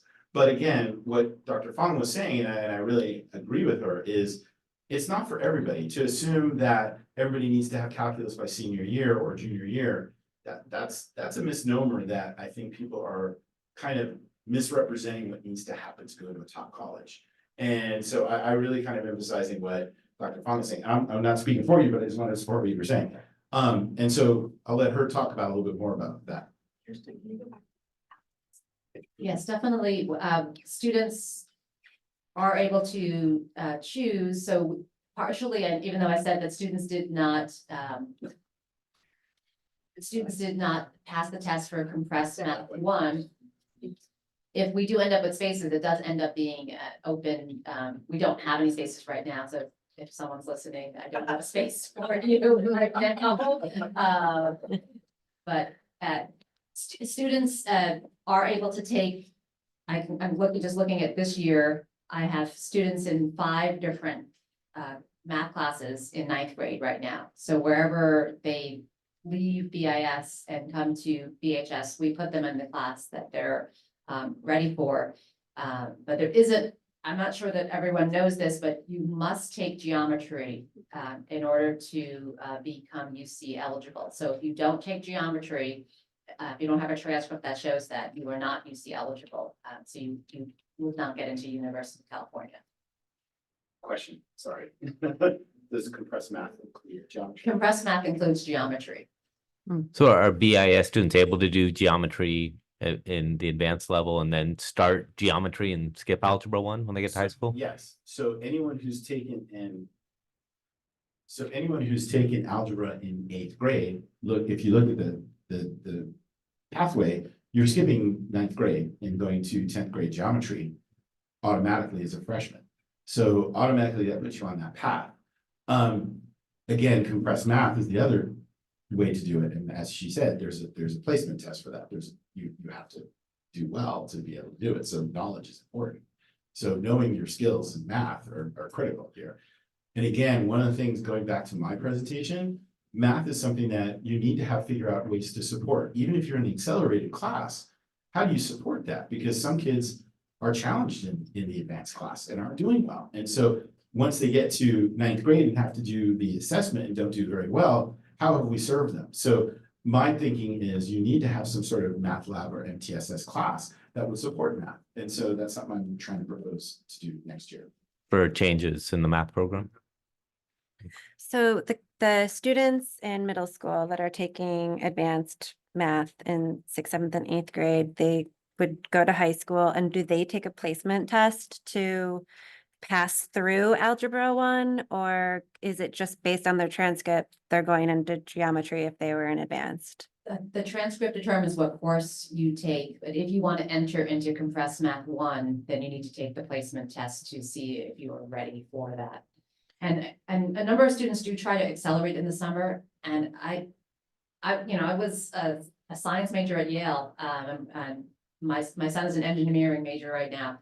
I cannot imagine myself or my children taking a year-long course in 5 weeks and expecting them to be able to really fully understand that subject well enough to develop, mastery in it and be able to continue to want to be a science major when, upon applying to college and then when going to college. So I didn't choose that path for my children, and I hope my daughter's only a junior, but I'm hoping that she does choose to go in as a STEM major.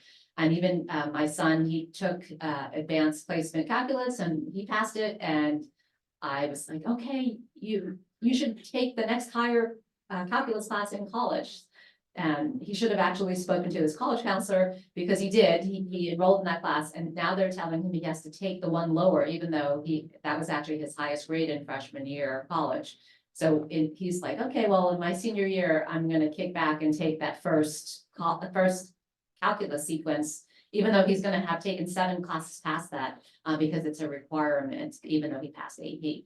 So I think that I told that anecdote because I think it shows, I think it's not just his college. I think that other colleges probably feel the same way, that they want to make sure you have the strongest possible foundation to be able to go forward.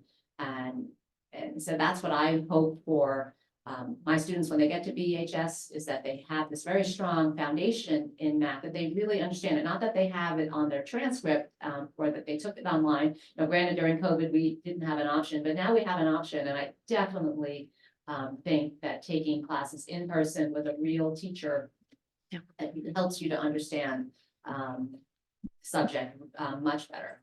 Just to answer your question, though, if they're in algebra and pass algebra and do really well, they're ready for geometry. Right, And that's, the transcript will say that. And that's what it's- right. So can I think we're Go ahead, I'll asking ask later. similar questions here. Like, so I guess Dr. Fong, you sort of went there with like the colleges are saying, we need you to have a stronger foundation. What are the high school teachers saying about our BAS students coming? We have a lot of parents that are wanting their child in advanced, and it might not be the most appropriate place, but there's this, as you mentioned earlier, misinformation in the community that if you don't put your kid in advanced place, their advanced math, then they're already at a disadvantage when they get to high school. And so I think we have a lot of work to do to combat that. But then what do the high school teachers see in the classroom? Interesting. One of the things we did was we had a great articulation at the alumni room at BHS, and the math teachers were talking to us about this. Thank you for setting that up. And they were talking about some are really well prepared and others are not. And and that is a big problem. And how do we make sure, again, talking from my point of view, I want to make sure that they are well prepared for high school. So by putting them in the class doesn't necessarily mean success. Right. And so how can we support that? So that is my query to myself and to our math department. And what can we do? And I've had initial conversations with Wes about this, and I want to continue having with Marla, because I think there's some things we could do. One of the things, like I said, if I could expand it, I would love to have more than one math lab that wouldn't be just for kids who are really needing help at the basic level, but also for the ones who are in the support, in the advanced level, who want to stay there. How can we keep supporting them? You know, and if we can figure out a way to do that, that would really help. Because I think what you're asking is very true. It's like, not everybody passes. It kind of goes to what Dr. Fung was saying. They want compressed math, but they don't have the ability to do it because they think they have it. There's a stigma if you Yeah, don't. and they're like push, and Mhm. hey, we studied for it. It's ready to go. And Mhm. that rudimentary understanding through online experiences or whatever isn't enough. Right. And so I'm just going to echo what Dr. Fung said is you need to have the in-person experience to really make that happen. And you can build in-person support as well within the structure as well to make it a little bit better. Mhm. If you advance 3 slides, I think what the teachers are saying is students, these are pressure cooker classes starting in 9th grade, and that's not really what we want to do in 9th grade. We want to help students to feel welcomed at BHS, feel like they can be successful and that they can find their path. And BHS does have many course offerings, so there's a lot of different paths for students. And the reason I came back to this slide is because this shows you that students can be on different paths and still achieve the same goal. And I think that people don't believe that's true. The main, when I showed this data at BHS, the question was, and I don't have the answer to this one, is, well, are the students that are getting into a top college, they're not applying in a STEM major? And that could definitely be true. I think if you're applying in a STEM major and you don't take calculus, that is a question.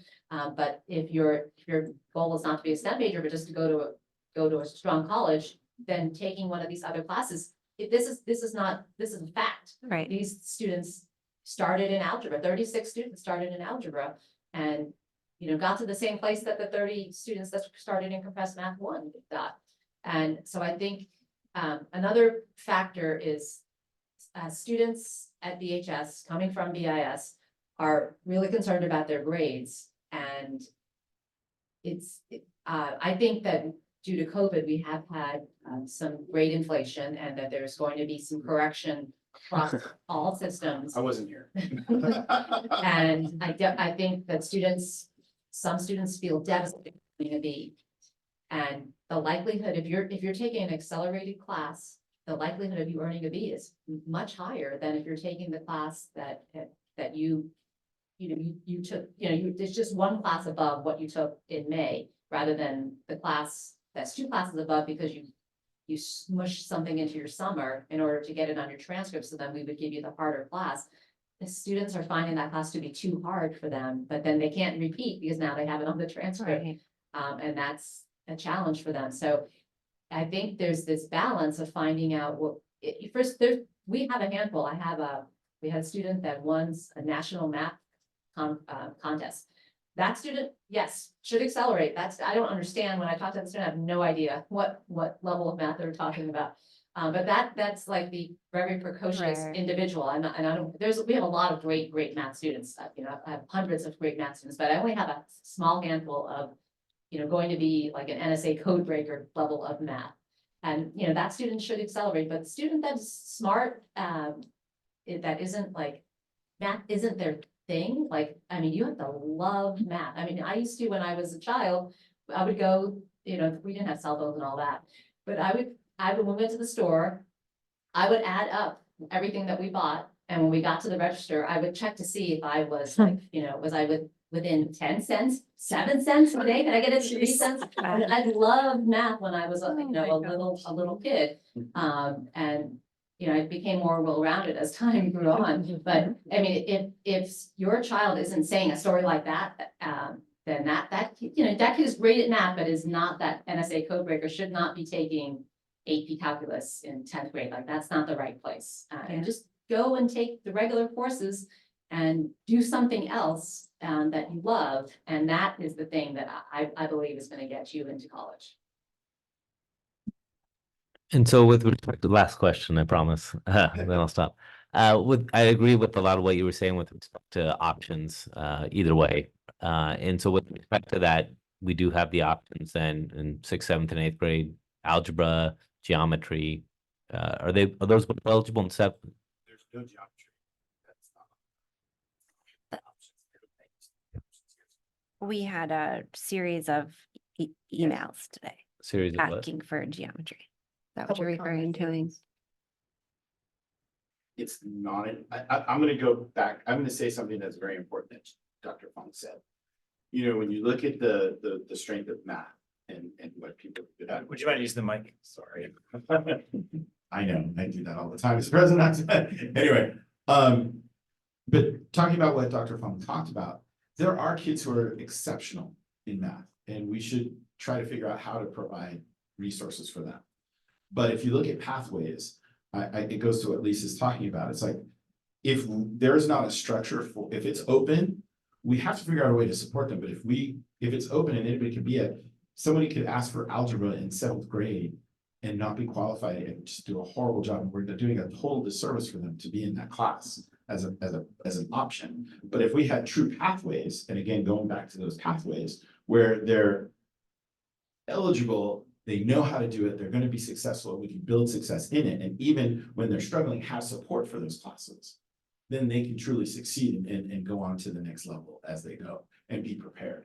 So I think, to me, I don't think it's expanding it but it's making sure that they're ready in algebra in 8th grade, so that if they want to go into geometry in 9th grade, they're ready to do so. And so I think that it's trying to building that kind of foundation that's important. Does that make sense? Yeah. Great. Any more questions? Great. Well, thank you, Dr. Fong. Thank you, Greg. This is excellent. Thank you. Sorry, can I just say one thing? I'm going to change hats now. So as a board member at the high school district, I'm really trying to advocate for this type of relationship to be kept building in all the partner districts. And I just want to say, Dr. Fong's amazing to be here and really working and developing it. And I've already seen some really great stuff. And I want to hope that Brian and Dr. Fong really expand those partnerships, because like the whole Avid thing, that was just because we went over there, we got excited, Mr. Zozos was there, and we started building a conversation about Avid because it was something we were thinking about. And so that kind of interaction needs to keep happening, because we never have time for that. And it's like finding that time really creates a great partnership. And I think we need to keep building that. So sorry. And at the parent community level too, because maybe parents seeing this pathway reduces the stress that they're putting on themselves and then therefore their children too. Exactly. And I just want to say thank you. I started my year at the staff retreat for Burlingame School District, and now I'm ending my year here at the board meeting. So it feels very apropos to come. Thank you again for the invitation. Thank you, Dr. Fong. Thank you.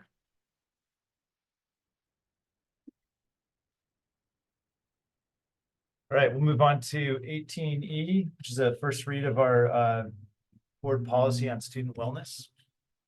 All right, Miss Christina Granillo, do you mind please coming up? And Miss Michelle Brion, a wonderful kindergarten teacher from Roosevelt. When you walk right in and you're going towards the office, her classroom's the first one to the right. She's often doing Haggerty phonics, or you'll see Komochi's always out. She's always teaching social emotional. So thank you for being here, both of you tonight. They have worked diligently to this year with a committee along with parents and multiple members to look at our board policy 5030 student wellness. So thank you for being here. You might have to turn on. Thank you. Thanks for having us. So we're gonna go through the updates to the board wellness policy that we're presenting at the first read today. The first slide kind of just emphasizes what our mission is, and then acknowledging that our wellness policy's aim is to kind of bridge that connection between a healthy diet and the ability to learn. So acknowledging that overall student wellness, whole wellness is important for our students so that they come to school ready for us to learn, just to teach them.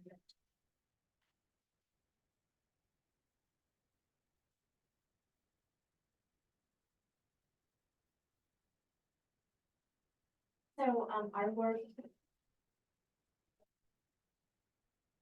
So our wellness policy consists of 4 main areas. The first one is nutrition education, or what we consider health literacy, nutrition promotion of healthy diet, promotion of physical activity, and general student wellness. And we'll dive deeper into these criteria or these areas later on.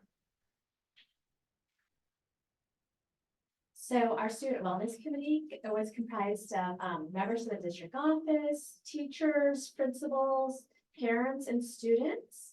And we were asked to promote wellness and encourage students to make choices for their health and well-being. The process that we went through, we met as a committee and we basically reviewed past policy or the former policy from 2 years ago. We also had members provide their feedback. We reviewed policy that was written by the CSBA or the California School Board Association. Some of the changes that we made was we really, as we went through the policy, really dived into the mental health component and how important that is for our students and the different nuances that are involved with that. And so one of the things we decided to do was to kind of remove a little bit of that from this wellness policy so that hopefully the future goal would be to kind of have a more robust mental health and wellness policy. And that this one should focus mostly on nutrition and physical activity.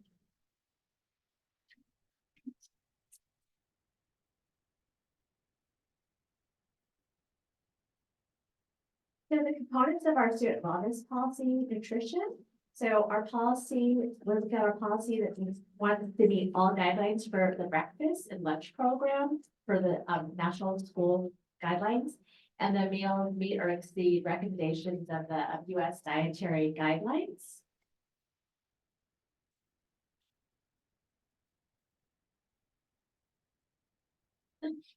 Components for a student wellness policy, physical activity, safety, and education. We just want to recognize how physical activity is important for our overall wellness and promote programs like safe routes to school program.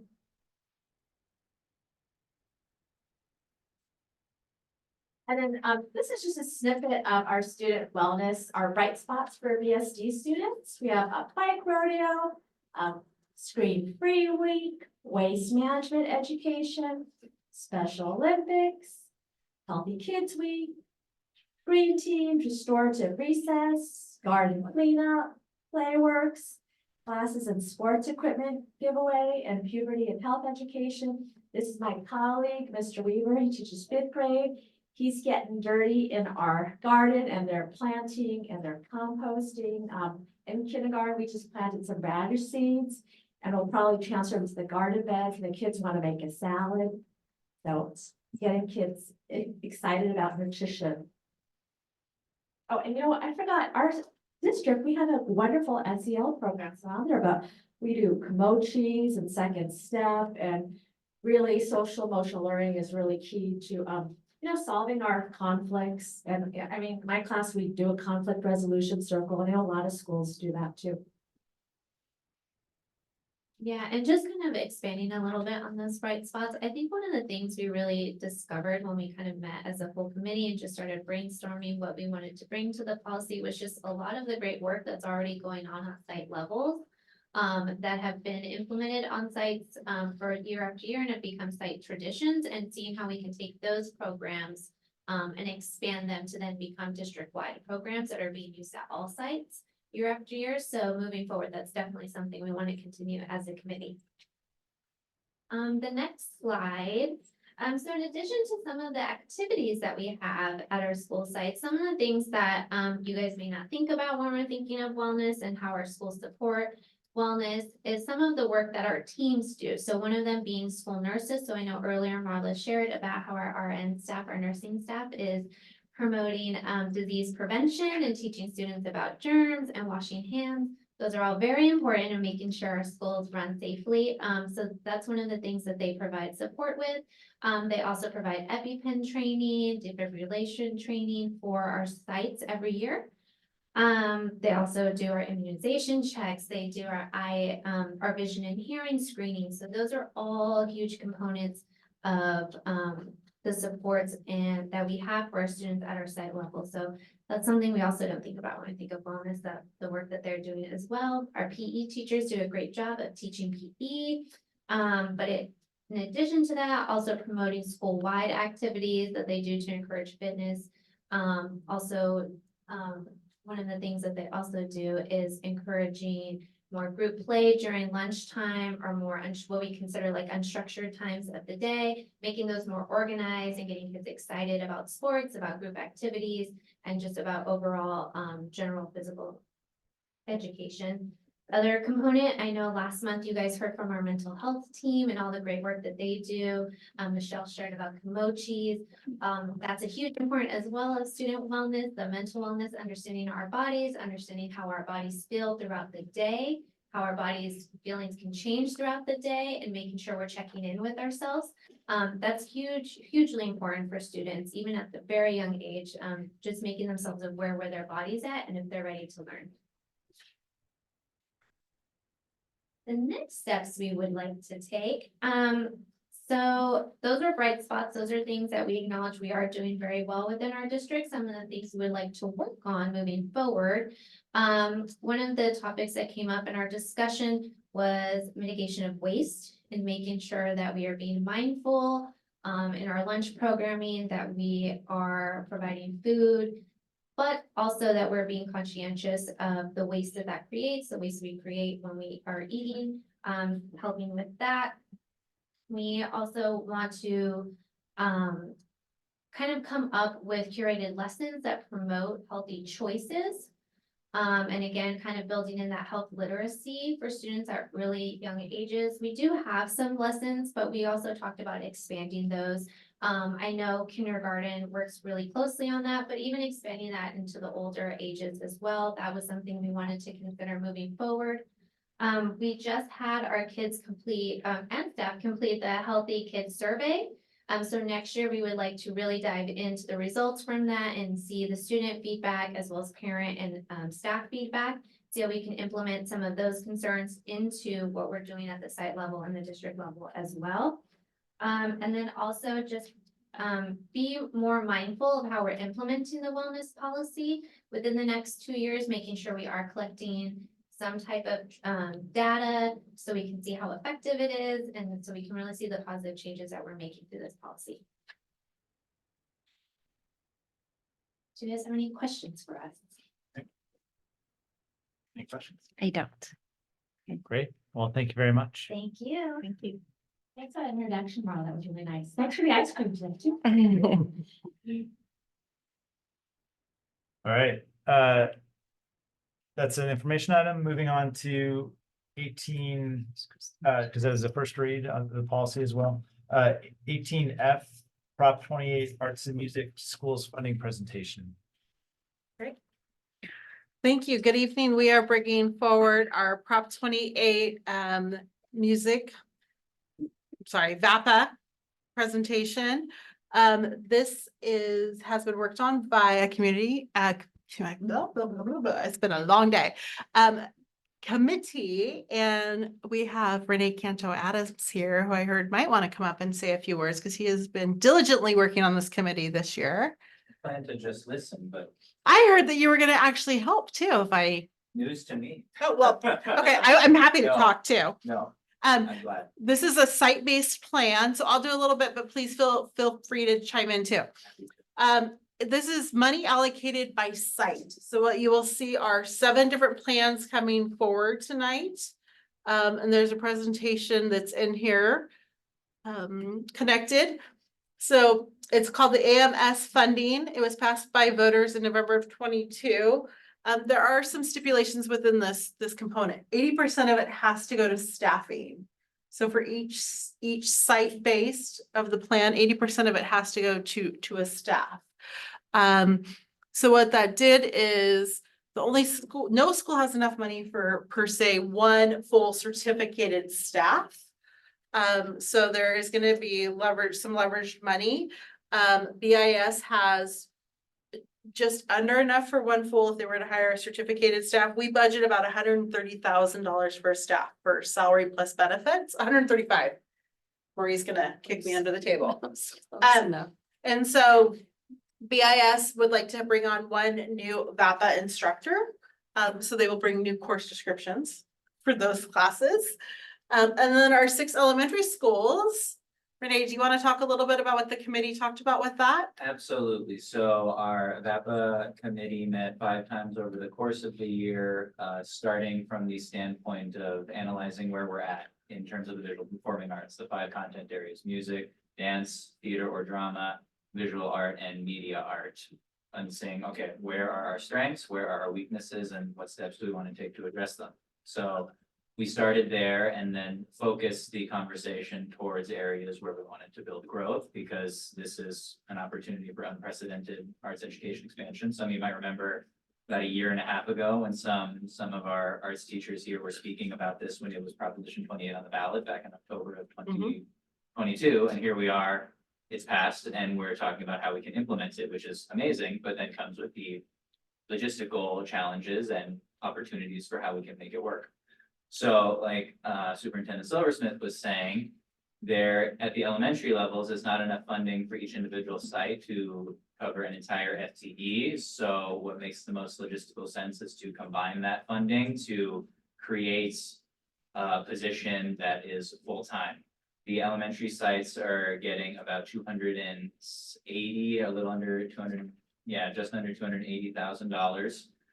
And the goal is to provide the best opportunity for students in areas where we are lacking. So likely not as much in our music program since we have something that's robust, but it's important to consider that they aren't necessarily mutually exclusive. What we're going to be seeing, especially at the elementary level, is really an evolution of our already strong music program into a visual performing arts program that starts to reach other content areas, other subject matters, because those people aren't necessarily going to be doing something separate from what our elementary staff are already doing. They're going to become part of our family, part of our team that are working together to reach more students in different creative ways.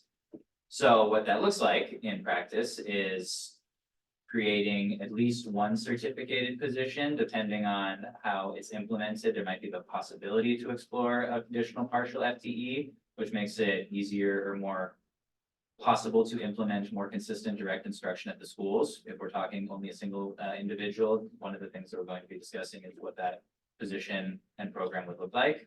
One person servicing 6 different sites. And then the possibility of creating a classified position that would support the certificated in different ways.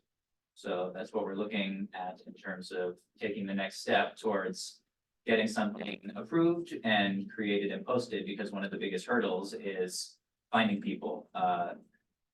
As a result of Prop 28, I think we're seeing about, the last figure I've seen was 6,500 jobs, arts education jobs being created across the state of California, and there are not going to be that many arts educators. It's an amazing thing to have, but we want to get our name out there, which we're really excited about, so we can start collecting candidates and putting this program together for the following school year. The one thing that I want to add is the educational partner involvement. So when you met, I think it's really important to talk about, the committee was actually comprised of a very diverse group of partners. There were teachers on it, there was classified staff, we had parents involved, we had administrators and community members. And we put it out to our community at large for people to join from the beginning. And it was actually pretty robust, the amount of people that we had. We also put surveys out to staff for feedback and really listened to classified and certificated staff about what to bring into the community of our schools to see where to go from here. And it was great to hear from a lot of teachers saying like, oh, we want more dance, or we'd like to see more of this. And that was really interesting to look at. Well, then, of course, with the advisement of CBO De La Cruz, so that we aren't misspending, because we do have to meet those 80% thresholds on each one of the plans to make sure that we're hitting that. The other component to know is year one allocation. We have 3 years to spend that money. So although this year's plan, we have to spend this year's plan money within the next 3 years. So that will help us for some of the money to be able to cover overage of teachers. So that is good to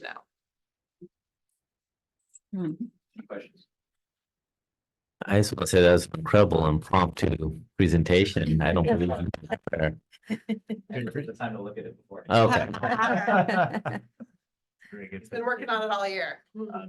Any other questions? I had just a quick one probably for Marie. I just want to confirm, so this money truly is incremental coming in for these programs from the state, right? I mean, they're not taking it out of our other ADA revenues or so forth, you know, and that it's recurring and sort of consistent. So I think that's important as we design the program.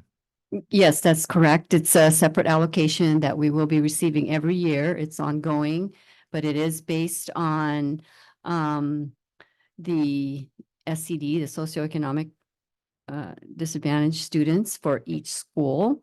That's why every year the allocation could be different. Okay. And like Dr. Silversmith mentioned, we do have 3 years to spend each allocation. And each year we have to have a plan for that allocation. That's great.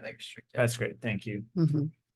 So any other questions? Just if I had a parent approach me asking how they might be able to be involved if they wanted to be, is the principal level the best place to direct? Absolutely. If they want to go directly to their principal and turn in their name, then their principal can turn in their name to the VAPA committee chairs, and then we can reach out and make sure that they're on the agenda invites going forward to include their voice. Okay, that would be great. One other thing I want to mention, really important, that the funding is supposed to supplement our arts and music program, not supplant, which means that it can't replace or pay for any existing expenditures. Right. Has to be in addition. Yeah. Okay, well, this one is a voting matter. We need to vote to approve the BSD's Prop 28 Arts and Music Plan. I move to approve BST's Prop 28 Arts and Music Plan. I'll second. Great. All those in favor? Aye. Aye. Great. Passes 4-0. Okay. You want to stay for the next one? Just So, yeah. Related, I'm already sitting here.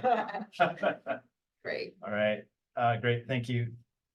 Next 18G, which is similar topic, arts, music, and instructional materials block grant plan. Also voting. Okay, this one is not to be confused with Prop 28. The Arts Music Block Grant was originally came out in June of 2022. In September 2022, it was signed amending the block grant. There were over $3 billion allocated to local LEAs. And then it was proposed expenditures, $2,033,334 to be expended by the 25-26 school year. It's a 3-year plan. We have 5 focus areas that we have to meet. The decision making, we worked with consultation of administrators. We worked with all of our educational partners. There was a survey sent out to all of our families within the community. We also reviewed our current needs, and we talked to all of our subcommittees. So if you belong to our VAPA committee, our LCAP committee, our JEDIs, our math science committee, you heard about it. The focus areas, the 5 focus areas are obtaining standards aligned to professional learning and instructional materials for specific content areas, and those are all listed in the actual plan when you go into it. It'll say like math, social studies, history, science, etc. The next one is obtaining standards aligned for professional learning and instructional materials for improving school climate. Those are listed in the plan. When you open the plan, it'll say like restorative practices, social emotional learning. The third one is developing diverse, culturally relevant, multilingual school library book collections. The fourth is expending operational costs, including retirement and healthcare costs increases. And the fifth is improving school safety plan support. For focus area 1, professional learning instructional materials, we are allocating over the 3 years, $549,135. Professional learning instructional materials for school climate, we are allocating $218,750.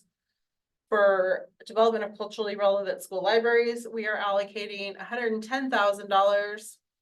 Operational costs, we are doing $1,135,449. The big expenditure there is we are doing an Apple lease. All of our staff will be getting new Apple computers next year and copiers at all of our sites. The last one is focus area 5, safety plan support, emergency supplies for a total of $20,000. And that will be working with all of our sites and updating all of the red backpacks in all of the classrooms based on our safety committee's recommendation. Are there any questions on that plan? I had a question regarding the professional learning and the expenditures. Because I have a concern, and maybe you could tell me if it's misplaced. And my concern is when we do professional learning, we generally send money out of the district, bringing people in to teach our teachers how to teach and how to use the material. Correct me if I'm wrong. And I want to keep as much money. I mean, do we need a lot of professional learning for this stuff? Or can we keep a lot of money here on supplies, on the operational cost? Because there's some really great stuff in here, everything from the Apple computers to field trips to promote, art and performing arts. So it goes both ways. So we do bring people in, but we also pay teachers to teach our teachers. Okay. So next year, one of our professional learning opportunities is we're going back to Wednesday academies. So that will be where our grade levels will be released for full days or half days, where all second grade will go and meet somewhere throughout the district. And we might release Renee to teach a drumming lesson because of something that a group is studying, to do integrated lessons for something. So we might pay Renee for prep time and instructional materials, because that's focus area 1, because we can pay for professional development and acquire instructional materials. So we might be able to buy drums for a whole class set for music training for 32 drums or whatever. So it just depends upon what that would look like. So it's not always when we say professional learning, that's something that it could be. So a lot of it is like it's professional development and acquire instructional materials in this following subject areas. So I think that that's something that we look at. And then there was number 2 is, so it's obtaining instructional materials and professional development, and it's like learning through play. So that could be where we're buying more. A couple of years ago, we bought a lot of our learning through play for our younger students. So we could buy additional components for kitchens or puppet theaters that we could use for instance, for our Prop 28 instructional materials for our teachers. So those are some of the ideas. Build up that one of the things, at least connecting back to Prop 28 that we're seeing, is how our allocation is coming out. Even though it's an 80% minimum for those personnel certificate or employee expenses, we're probably going to be using more than that, which is going to leave less for supplies and materials to successfully implement it. So this is a place where that can be getting the materials that we need in order to pilot those new curriculums and programs. Great. Yeah. More questions? And I just want to add, this is very different from the Prop 28 in that one, it's I was gonna- one-time funding, one-time funding. The word discretionary is in the grant, so it can be used for other things, not just arts and music. And what was the other thing? Oh, there's no restrictions on supplanting. So you could use it for existing costs. So one of the other areas that we'll be using the operational costs with is to reduce our deficit for next year. Okay, that's great to hear. And there's no guarantee or reason to think that this would continue in future years, given the state's budget problems, correct? Correct, unfortunately, Yeah. yes. And part of this was also to replace some of the COVID funding that's going away. Some of the ESSER funds. So it's supposed to help kind of transition and, well, we still hope that maybe there'll be some additional funding, but it probably won't be this Okay, grant. got it. Great. We have to vote on this one also, so would accept the motion. I'll make a motion to approve 18G, Arts, Music, and Instructional Materials Block Grant. I'll second. Great. All those in favor? Aye. Passes 4-0. Thank you. Thanks, Renee. All right, we're finally moving on to business and finance, number of items here. And first is the BCE Donor Plaza, 19A. BCE President Jen Faber and DTA Program Manager Richard Tronis. Do you mind joining us up here, please? Jen? We also have Anthony Jones, our treasurer. Great, come on up, please. Thank you. Richard, I'm gonna let you sit next to the mic. Okay.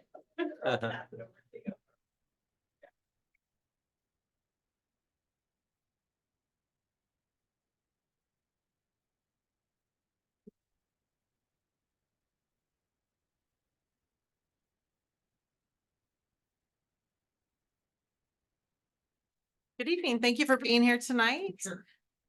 Trustees, we are bringing forward to you this evening an idea that came forward with regards to a partnership with BCE and looking at doing a possible donor plaza in the front of BIS. So I will let Richard speak.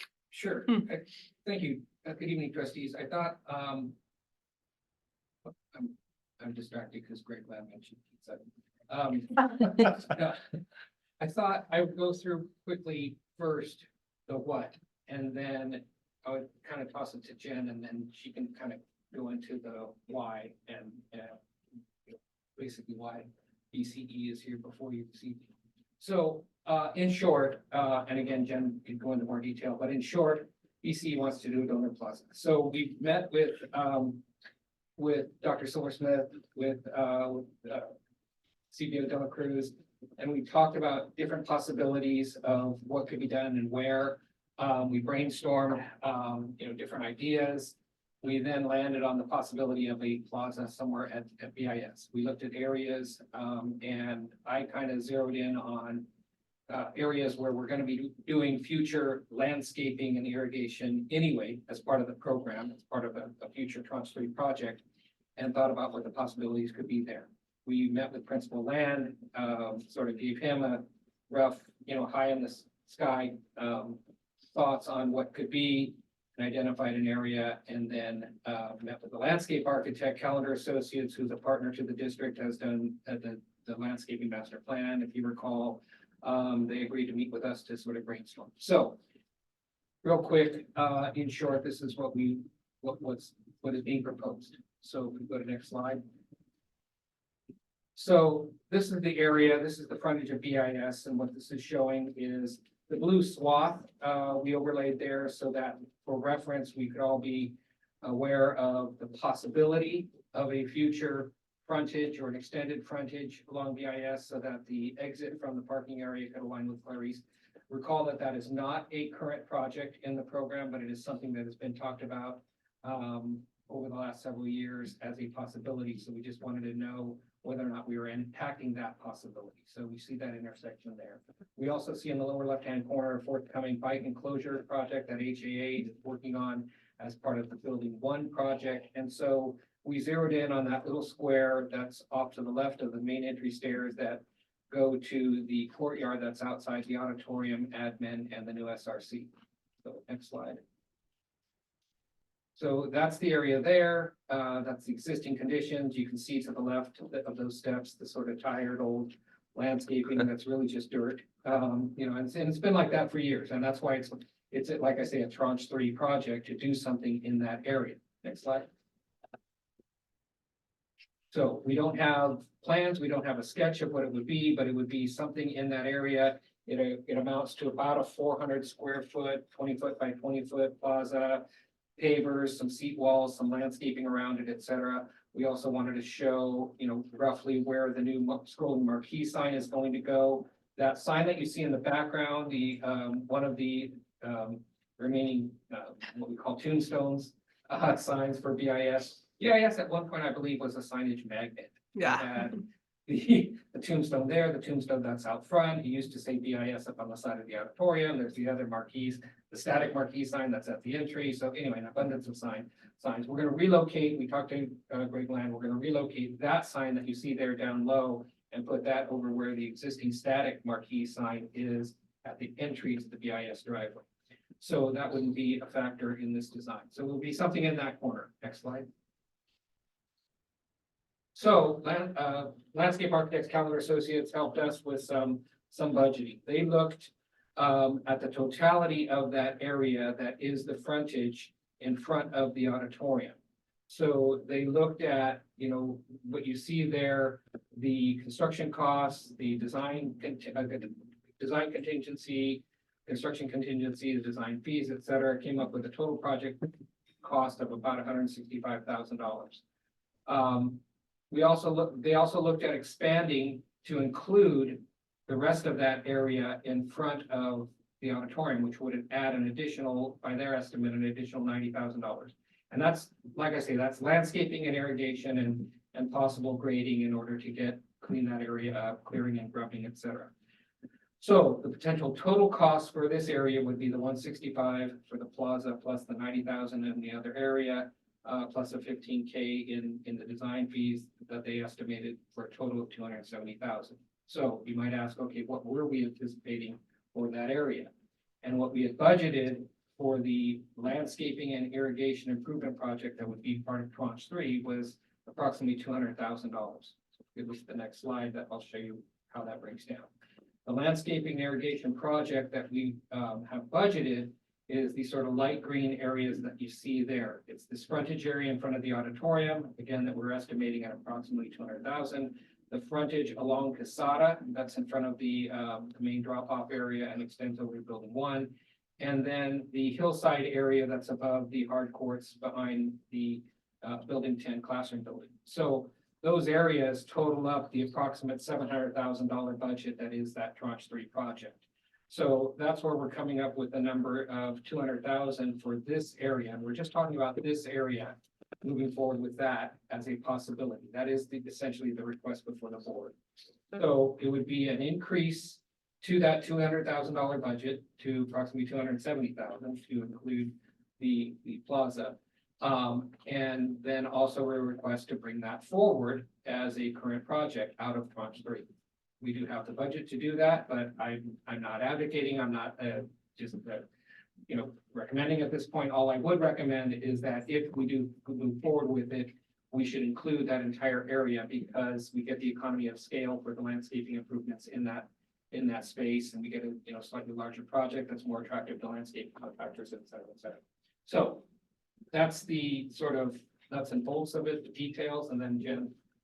Sorry, Richard, did you say just that corner would be included or all of the 3 areas? I would recommend just proceeding with that corner. Okay. Because I hesitate, as always, I hesitate pulling too many projects from tranche 3 forward, because we're really just working on tranche 1 and 2, as you're going to see in the budget allocation summary that we're going to talk about in a few minutes here. But something of this scale we could bring forward and absorb into the current budget, but I wouldn't bring the rest of it forward. Just for caution. Thank you. you so much, Richard, for starting that. You spoke very eloquently on it. We, at BCE have been trying to seed our endowment, which was started in 2015. We would like that endowment dollar amount to reach $2 million. We currently have about $1.5 million in our endowment. So we're kind of in the final capital campaign phase of our endowment. We have heard from people over time that they would like some type of recognition. This fits that. And it's public. We would do something very tasteful. We have been working together with the landscape architect on ideas for that. But I think the real point is that we, as BCE, as an organization, struggle this time of year every year to get to our grant amount. We right now are projecting that we're gonna get to about $2.6 million. We would like to be at 2.8 to sustain funding. Seeding our endowment fully to $2 million and higher will allow us to backfill our grant with dollars that are earned investment income from our endowment capital. That is so essential to sustaining our growth of our grant year over year and maintaining programs that BCE grant funds. So, I mean, that's kind of what these bullets say here, but I mean, really why we want to move this forward is to push forward our ability to do the final bit of fundraising. And doing that final bit of fundraising will allow us to more rapidly start to like backfill our annual grant with dollars from our endowment fund. And I brought AJ is our treasurer with BCE. He can speak very eloquently to any of the finances behind that. We both can, but really like this is something that to the BCE board, to the endowment donors is very important. If you make a $10,000 donation or higher, you're considered a founding member of the endowment. That push to the 2 million mark is really what we're looking at here. And by being able to speak about this donor plaza, I think it will help us move across that $2 million mark. Do the donations go to the endowment, or so when someone buys a brick, is it going to the endowment or is it going to the current fundraising year? Go to the endowment. Okay, sorry, I missed that earlier. No, that's okay. Are the people who already are considered founding endowment people going to have an automatic space? That's the plan. We haven't really thought out the true execution of the nuance of size of brick, but you know, there will be different size bricks to recognize different size donations, and depending on how folks feel about those types of things, like we'll work together with our current endowment council and also the donors that we currently have to make sure everybody's happy. Yeah, I'm just kind of wondering, since it's on district property and we'll be essentially paying for it, we'll really own it, right? So if for some reason that plaza had to go, you know, in some future time, I mean, it would be the district's choice to remove it. Right? That's beyond my purview. okay, but I just want that out there and Okay. understood that because it's on district property and it's, you know, taxpayer money, that we still own that space. And if we had to repurpose it, that we would be within our rights to do it. Yeah, I think that's true. I think it's unlikely we'll be touching that space again anytime soon. So it's a fair caveat for sure. Yeah, but I just want, just if there was a community member listening, you know, who, I don't know, is upset later that their brick isn't there anymore, where to go, that they're not, you know, surprised. Yeah, I would imagine that your legal counsel would tell you that donors are not buying a stake in property. Okay, yes. All Yeah. that sort of language. Mhm. Yeah. Would we need to develop a board policy around all of this stuff? I mean, like, I think that we would should. go along with, you know, how we remove a person's name if it needs to be removed, how we. Already looked into some of that. We've partnered with the city to see how they looked into information with regards to Ray Park and other bricks as to appropriateness and all of that, or, you know, if we choose to remove a brick, what that looks like. And so we would come up with language around all of that, that the district would have Yeah. final approval of As a information policy and and- removal and all of that, should something happen. So maybe it would be helpful if we developed the policy before the bricks It wouldn't were. necessarily be board policy, it like would a be resolution. agreements, and it would be signatures that when they purchase it, that there would be some legal components based on Right. what the city did. Got it. It does seem like we need a resolution, though. We can look into that resolution. The city did it more as a purchasing agreement, but we can see if we need a resolution for it too. Yeah, I would agree that the board should do, I agree with Florence's line of thought. And then I just want to say I'm a big fan of this project. I think it's great. Thank you for thinking of this. And I like two really silly questions that are just part of my duties here. If so, the first one, Jen, is the easiest one for you. If we spend 70,000 of our money, are you confident it will raise more than $70,000? Our goal is to raise a minimum of 500,000 additional dollars. And again, if we have $2 million in the endowment, right now, we're working on the final verbiage in our endowment agreement, but we would be able to pull year over year 4.5% of the earnings of that endowment, the earnings. That's why I have AJ. Yeah, the way the policy is being written currently is we'd be able to pull on an annual basis 4.5% of the corpus of that money. And it would have to be above the $2 million mark, and that we're working on that as well. That's the most appropriate mark for the prior 12 quarters. So it's the average balance of the endowment prior 12 quarters, with the last 2 quarters being doubly counted. Yeah, so it should be somewhere in the zip code of 70 to 90,000, and then growing, provided that capital grows, so it would more than pay for the investment over time. Okay, and then Richard, question for you. This may sound silly. If we don't yet know designing, how can we project the cost? Yeah, it was a back of the envelope estimate that Calendar Associates came up with. Got it. We had a pretty detailed discussion with them when we met and described the types of improvements. Like I said, I rattled off 400 square feet of pavers, leveled area, setting beds, seat walls, landscaping and irrigation around the perimeter. So there was a sketch, virtual sketch, if you will, based on our discussion. And again, that's why we go to them for their expertise. It's like any budgeting that we do. When we don't have a project to price, we have to sort of pull things out of thin air based on expertise and based on past experience, et cetera, et cetera. Great, thanks. So we're not going to discover gold there. If we start digging, right? Hopefully not, yeah. Well, and then the key will be obviously to work within the budget.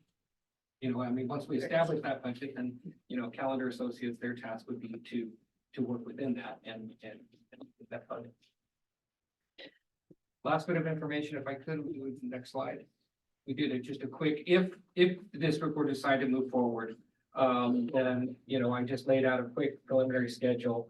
Because of course, BCE is asking, okay, when and how soon? But by my estimation, if we engage the landscape architect sometime, this spring, they could get into the design over the course of May and June. And one of the things that you would likely ask them would be to produce some visuals, some renderings of what could be, so that they could start their donation campaign as quickly as possible.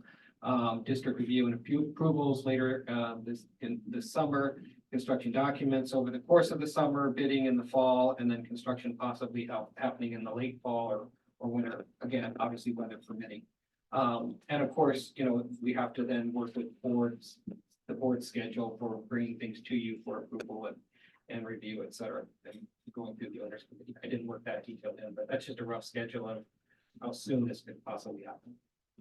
Is BCE's typical endowment donor graduating families or previous families? A combination. Yeah. We more focus in the past on people leaving the school district and that have been in the school district in the past. But more and more people that are current families are seeing our difficulty this time of year with fundraising and understanding the benefit of having an endowment also. We obviously try to direct funds that are of current families first to the annual campaign, because that's our priority, but then seeding the endowment is also a priority because it will help us kind of fill this gap that we're experiencing year over year. Yeah, it's great. I think it makes a lot of sense for it to be at BIS. And they all stand there. I mean, I know you see your son there, so they're all in that patch of dirt, so it'll be nice that they have somewhere nice to stand. Also where all of our concerts are. It's a great Mhm. place for all of our spring and winter concerts, and it's very pretty. It'll be very pretty. Yeah. Great. Any more questions? I just want to say thank you. Yeah, no, Sorry. Oh, I did have a random question, and maybe this is just, so I'm just gonna put this out there. So I would say lighting is not great Yes. in front of BIS. Is there any way to incorporate additional lighting? Since we're gonna be doing something, we may as well improve. Now we're up to insane. But that's why I want to put that out there. There is lighting nearby, so we could probably pull from that circuit and add some. Someone is buying a massive chandelier. Well, and Richard, we looked at that and there's one pole right there that faces one way and you Yeah. thought we could put it one the other way? There's a pole light that could either be modified and do a, what's called a double shoebox on the top of that pole perhaps. Or like I say, just pull the circuit from that and do some bollard lights or aisle lights or whatever. Would be appropriate for that. That's a good idea. I make one more comment. The bigger push in this too is to move up the funds that were already going to be used for this area. I think just with the new traffic patterns as an example, adding things that are on target should be added to that area. As an example, a new bike cage and just like more like kind of filling out that landscaping, which as we all saw is right now dirt, is more of the priority than just focusing on like the needs of BCE. Then this is a project that's already going to happen, and it would work well to also, because of a project of scale and kind of the scope of the work, also to add this little area that could honor donors to the. Yeah, I agree. And just wanted to add my thanks for but all three of you for making it through the meeting and coming to share this. I think it's a great idea. I think that's a very visible part of the school when you come in, and we're already, I already see the fences up there, I guess, for the bike cage. So That's actually the transformer and the electrical service. Okay. Adjacent. Okay, all right. So we're already touching it. So I think it makes a lot of sense. And I know we need to vote, so. Before we vote, can I just ask, I know this should be at the end of the meeting, but is the full board in agreement with Florence's idea that we should ask the superintendent to come back to us with the resolution? Yeah. Okay, Yeah, resolution rather than a board policy, correct? I think that's what. Yeah. Well, like not a board policy, but there wasn't even going to be anything sort of aside from a contract for people, but I just wanted to elevate a little. For us to see the design. Well, just to have an actual resolution that's, timed to a board meeting, people can refer back to us. Yeah. Making that decision, Yeah, I agree with that. Okay. Great. I'll make a motion to approve 19A BCE Donor Plaza. I'll second. Great. All those in favor? Aye. Aye. 4-0. Thank you. Thank you so much. Thank you. All right. Apologies. Please, please. Thank you. All right, Howard, you've been very patient back there.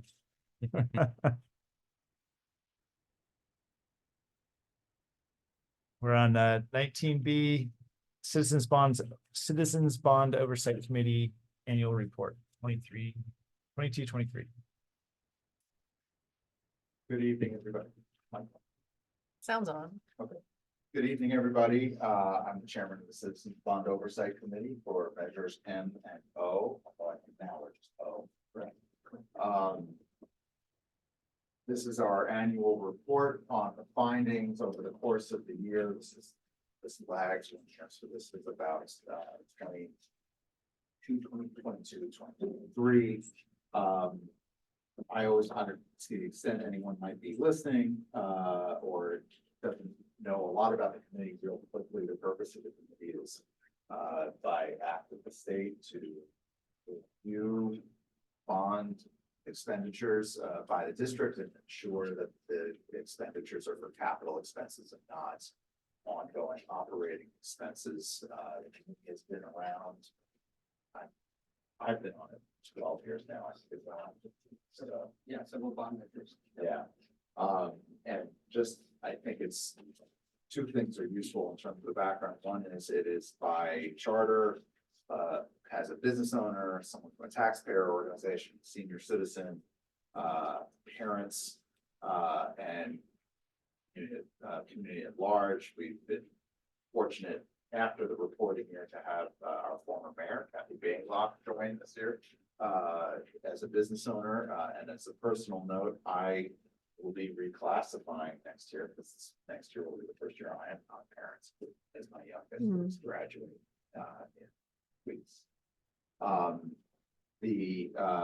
So the only other piece of history I would note is, in my time, it's been 12 years, we've overseen the building Hoover, but basically the rebuild of BIS almost in its entirety, and then the renovation or re-renovation of multiple playgrounds, I think at least twice that I know of, classrooms, overhauling classrooms, infrastructure, and then in the past 3 years, we've also been asked to look at parcel tax. So let's get to the actual reporting in 22, 23. I would just want to note some of the highlights of this particular year was the completion of the SRC and the auditorium, which was just amazing to see that happen a year ago. We reviewed expenditures on the workforce housing study, which was very interesting. Obviously, sort of paused, but it was still an interesting exercise, and we reviewed the expenditures and got to see the outcomes. We saw the launch of new HVACs in BIS Roosevelt, which is still some of that's completed, a lot of it's on, some it's ongoing. Plans for the TK building at McKinley. I would note that we've had two members of the committee, Teodora, I know that, and Karen Kearney, with experience in finance, and have just been exceptional members and making sure there's no evidence, there's never been any evidence of any wrongdoing, but making sure that every number adds up down to the dollar, which is, it's nice to see that level of scrutiny, because that's our jobs. And yeah, and finally, and this is the punchline, we received an audit report on the expenditures, and there are no, as has been the case, I think as long as I've known. I think we also looked at the bylaws, which you're well aware of, approved them, and went through standard trainings.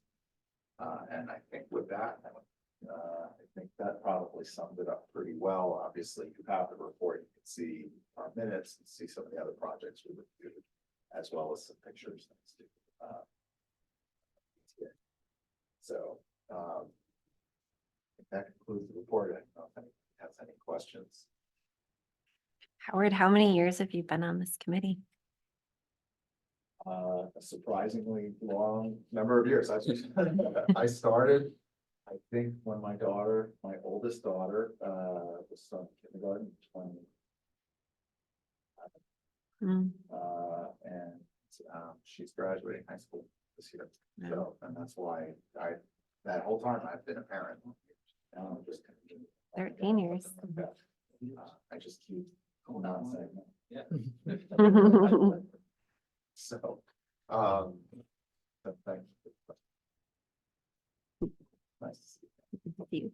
I just would say thank you. It's very time consuming, dedicated, important, and essential work. Thank you. Appreciate it. Actually, a big percentage of the time spent was waiting to give this presentation.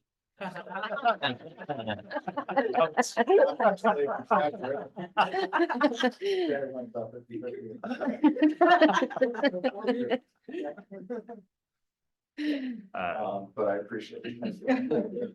Thank you, Howard. We all appreciate your service in the committee, and the diligence and the reporting. So thank you very much. Okay. Thank you. Have a great night. You too.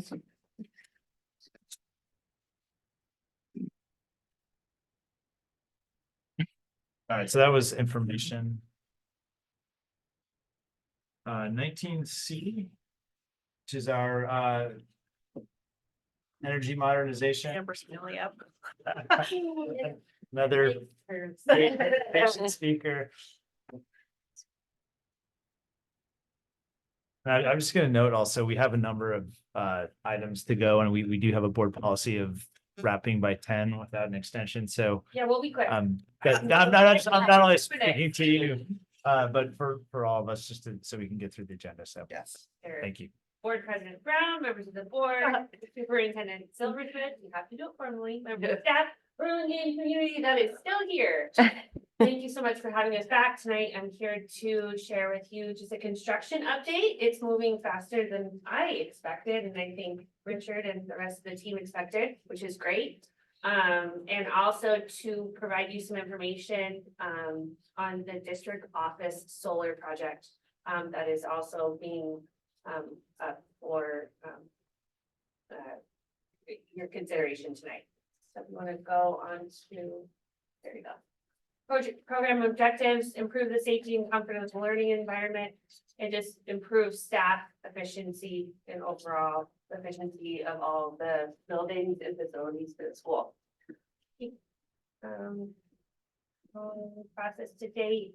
You guys are all pretty familiar with the process. Climate Tech was selected through an RFP process in 2016.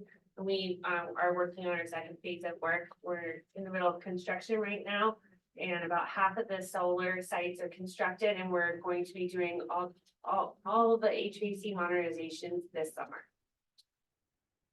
Going savings up. This hasn't been updated from the last time you saw it last year, so you will be receiving a savings report here shortly, and I can get that for you. Infrastructure needs, just to reiterate the needs that were part of this program. It was solar, shade structures, and parking structures throughout different facilities. I think there was 5 or 6 facilities. HVAC modernizations and add of HVAC to about 4 sites, and overall building controls and modernizations in that category. Can you scroll down, please? Keep going. So this is some construction that is underway. These are current construction photos. This is BIS, I believe. BIS. The next slide is also BIS. And the cool thing about BIS is, I know a big goal of the district was to provide the shade structures for the amphitheater for the graduation ceremony that's coming up, and that will actually happen. So the bottom left corner is, I believe, those amphitheater structures. You guys have guaranteed a sunny day. No rain, yeah. All right, keep going down. They're good for rain too. This is Roosevelt, the next site, next 2 sites are Roosevelt. And then keep going, scrolling down, these are Washington. And then the rest of the sites, McKinley and Lincoln. Lincoln is still pending DSA approval because it is on the rooftop.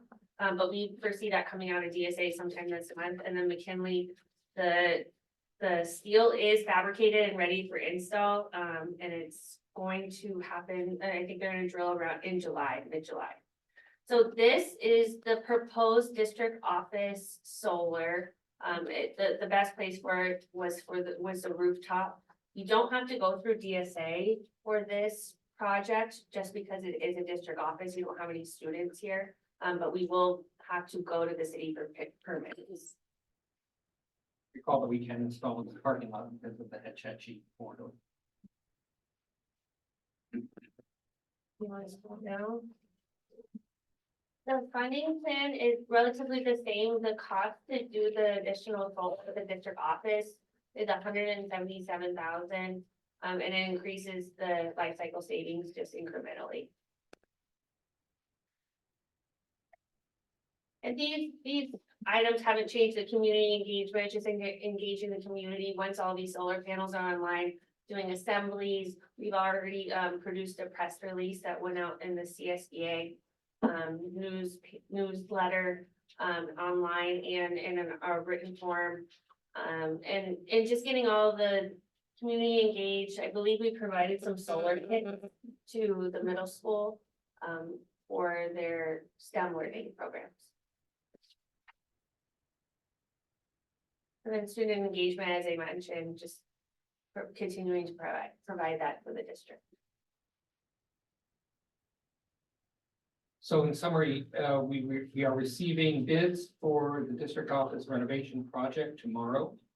So presumably if we receive an acceptable bid, and if the board decides to move forward with this add to the climate tech contract, then we would incorporate that the addition of the solar towards the tail end of the renovation project for the district office. So we've already coordinated on a preliminary basis, not presuming any direction, but we coordinated with the electrical engineers for the architects that are working on this project so that they're aware of the possibility for solar, et cetera. And so they have already made the accommodations and the new switchgear that's going to happen as part of the renovation project. Great, thank you. I had a quick question. I know we're on the new net metering, the less favorable cycle now for this project, which is fine. That's just the way the world is now. My question is the Inflation Reduction Act. I know it has like solar producer credits that government agencies or whatever can apply for. Just curious if that's something that we would be eligible for, and if so, is it included in the savings or not? Sure, that's a great question. The district will be able to apply for the Inflation Reduction Act funding, and Climate Tech will help on your behalf. It's a tax credit, so since you don't pay taxes, you'll have to hire, a CPA or someone to help with that. But we'll provide all the information that you need to apply for that, and you'll be able to receive at least a 30% rebate back on from the solar. It's a net credit. And that is not incorporated into the life cycle savings, so you'll be seeing a lot more savings than even in, put together from this program. We weren't, when we put this program together a year ago, we were really unsure about the rules. They're just finalizing everything now. And once all the solar starts going online, I know a lot of the sites are gonna get, or there's 3 sites that are getting PTO. So as soon as those have permission to operate, we'll be able to apply for those tax credits for you. That's great. Thank you. I have a follow-up question. To just the solar at the district office, if the power were to go out, would the power stay on here? It would not. It And- doesn't have any backup generation. That's what I thought. And so my question would be, did you explore the cost of having batteries to keep the district office open, which I believe triggers a different savings in the NEM cycle if you have batteries? Did not explore that. It's such a small system, but if you have critical infrastructure, we can explore doing, it's just batteries are so expensive. Right. The return on investment is just really not there, and then replacing them every so often, it just becomes cost prohibitive. You almost want to just do a backup generator. That's a better solution. Which is actually what we are doing for BIS, with the critical systems at BIS, in talking through with Curtis, the critical systems there is why we're doing the generator backup. It's part of the building one part. That was the thing. We can't have Marla going home when the power goes out. We're trying to keep you here. I think we actually talked about batteries the last time Climate Tech was here. But hey, I was thinking for just this office, we talked before for the whole school system, but now we're only talking Yeah, this even building. one battery is a lot. It's like Yeah, 25, 30. Yeah. The only way it really makes sense is if you can capture the self-generation incentive program. And those credits only become available like once a year, and they're really hard to tap into and get because it's opened up for the entire country. But we'll make sure we keep an eye on it, because your battery backup system wouldn't be very big here, so you could probably tap into it for a pretty inexpensive amount of money. It'd be great to see that data, Richard, versus a generator. Maybe at an owners meeting, whatever works best for everyone. Great. Any more questions? All right. Well, we need to vote on this one. Any motions? Yeah. I move to approve. Second. All right, all those in favor? Aye. Aye. 19C approved 4-0. Thank you, Amber. Thank you, Amber. Bye, Thank you. Good night. 19D is Deferred Maintenance Program, 5-year plan. I think, Omar, you're up. I was wondering why Omar was here. Why do you think?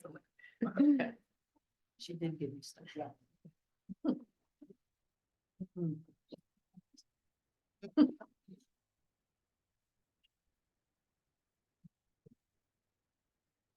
Omar was very excited to do this presentation. Good evening, everybody. So Marie and I have been meeting with EPA several times to discuss a deferred maintenance plan for the district. You know, this basically included side-by-side visits to determine, you know, construction needs for every of the sites. You know, one of the things that EPA was able to put together was a cost estimate for its fiscal year. I mean, other than that, if you guys have any specific questions, I'll hand it over to Rich. Yeah, thank you. So, no, I mean, Omar's spot on. We met several times and if we showed you the chicken scratch for each one of the sites with all the different needs, based on Omar's familiarity with all of the facilities and our walking through all of them, you know, this also ties to the FIT reports that we're doing as part of the, you know, the FICMAT process, if I'm getting any of this. The SARCs, the school accountability report cards, they have to do a facilities tool every year. Yeah, so as part of that walkthrough, we're able to, you know, put eyes on the various different needs. And so the deferred maintenance funding has specific categories for the types of improvements that are funded typically by the deferred maintenance dollars. So we categorized all those things, went through, and it was an iterative process, going through and looking at rough order of magnitude costs, primarily on a cost per square foot basis for each of the categories, for each of the school sites and each of the fiscal years, laying out, you know, what the improvements might be. So if the plan is approved, then we would work with Omar and CBO Dela Cruz and get projects organized over the coming fiscal years in order to make these improvements, including, you know, various areas of roofing, plumbing, HVAC, et cetera, all the different categories. So what you see before you is the cost for each fiscal year, the totals. And then the second sheet are those same totals, but with a allocation of the resources. With the board approved funding for the Fund 14, I believe, account of $4.3 million, less the expenditures that were spent prior to this fiscal year, because the fiscal year program runs for this year through fiscal year 27-28. The $583,977 that was expended previously in fiscal year 22-23 leaves us with that balance that you see there of $3.7 million. So allowing for some interest onto that account, you can see how the balance then rolls along for each of the fiscal year. We potentially end up with a surplus of $11,289, assuming all of these numbers hit in terms of the actual costs as we move forward with the projects. But this lays out those dollars based on what we believe we can achieve each year and when the appropriate point is to hit those things. So for example, the irrigation controllers are happening over the course of this fiscal year and part of next fiscal year, because that project is going to run into the summer, meaning past July 1. And then the painting projects, we've pushed some of those out because some of the schools were painted more recently than some of the others. So there is some strategy as to how the program would unfold. So it's sort of based on the dollars that are available over each of the years and what we believe that we can get done over a coming season, in a given season. Sorry, I think you said this, but the 3.7 million that we started with, those funds are bond funds, or what are those funds? A deferred maintenance fund. That's our deferred maintenance fund. Okay. Yes, that's our deferred maintenance fund that the board has approved, committed funds to. Great. And have That's transferred what I wanted from to the hear. general fund. Okay, thank you. So I'm wearing my deferred maintenance hat, not my bond hat. Got it. Yeah, and this also assumes in the last couple of years that we will be able to add and contribute $1 million. the additional million. Yeah. Yeah. And part of this started with a conversation that trustee Wong had with me, making sure that as the board over the last few years have done resolutions to commit funds from the general fund to funds, that we have line items that are accounting for all of it. So there's the historical knowledge.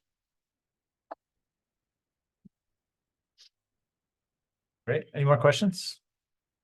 All right. Thank you. Thanks, Omar. That's a Voting item. Yeah, this is a voting item, so I'll move to. Second. all those in favor? Aye. Aye, 4-0. Item 19D passes 4-0.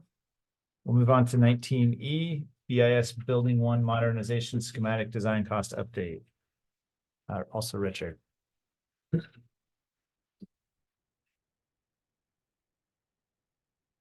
Thank you, President Brown. So wanted to bring before you an update based on our working with HA, the architects for the project, and their cost estimate. You know, so the good news is that they've dug into the project, moving forward with the schematic design and got into it with their engineers. The bad news is that the costs are increasing based on the engineering, the detailed engineering that they're getting into, and more detailed specifications on the kitchen equipment. So their estimate shows various different categories that went down, various that went up in terms of the detailed estimate. But in short, there obviously are more things that went up than went down. And so as you saw in the board exhibit, there were the things that were the contributing factors, to the cost increase are the increased structural engineering related to the concrete and steel work that's necessary. If you recall, as part of this building, because we're changing the occupancy from an education occupancy with the classrooms to the commercial kitchen and the daycare, the building classification changes, and therefore the building has to be rehabilitated, capital R, based on the code analysis that the architects and the engineers have to adhere to as they take it through the division of the state architect. So that engineering is showing various upgrades, additional upgrades than were previously anticipated. There are updated quotations for the required quotes for the required kitchen equipment for the new food service model, increases for the mechanical systems for the kitchen and the classroom and child care spaces, increased costs for the utility work, meaning the plumbing, electrical, the fire suppression, that's the sprinklers, and the mechanical automation controls, increases for escalation because of where we're at now with the timing of the project, and then related increases to the soft costs that are associated with your hard construction costs. So all told, it's an increase of just under $1.2 million to $1,167,838. So I brought forward for you this plan hasn't changed. That's just a reference for the floor plan for the building of what has been intended. And then next slide, I laid out for you the estimate in working through with HAA. It's like a second link in the.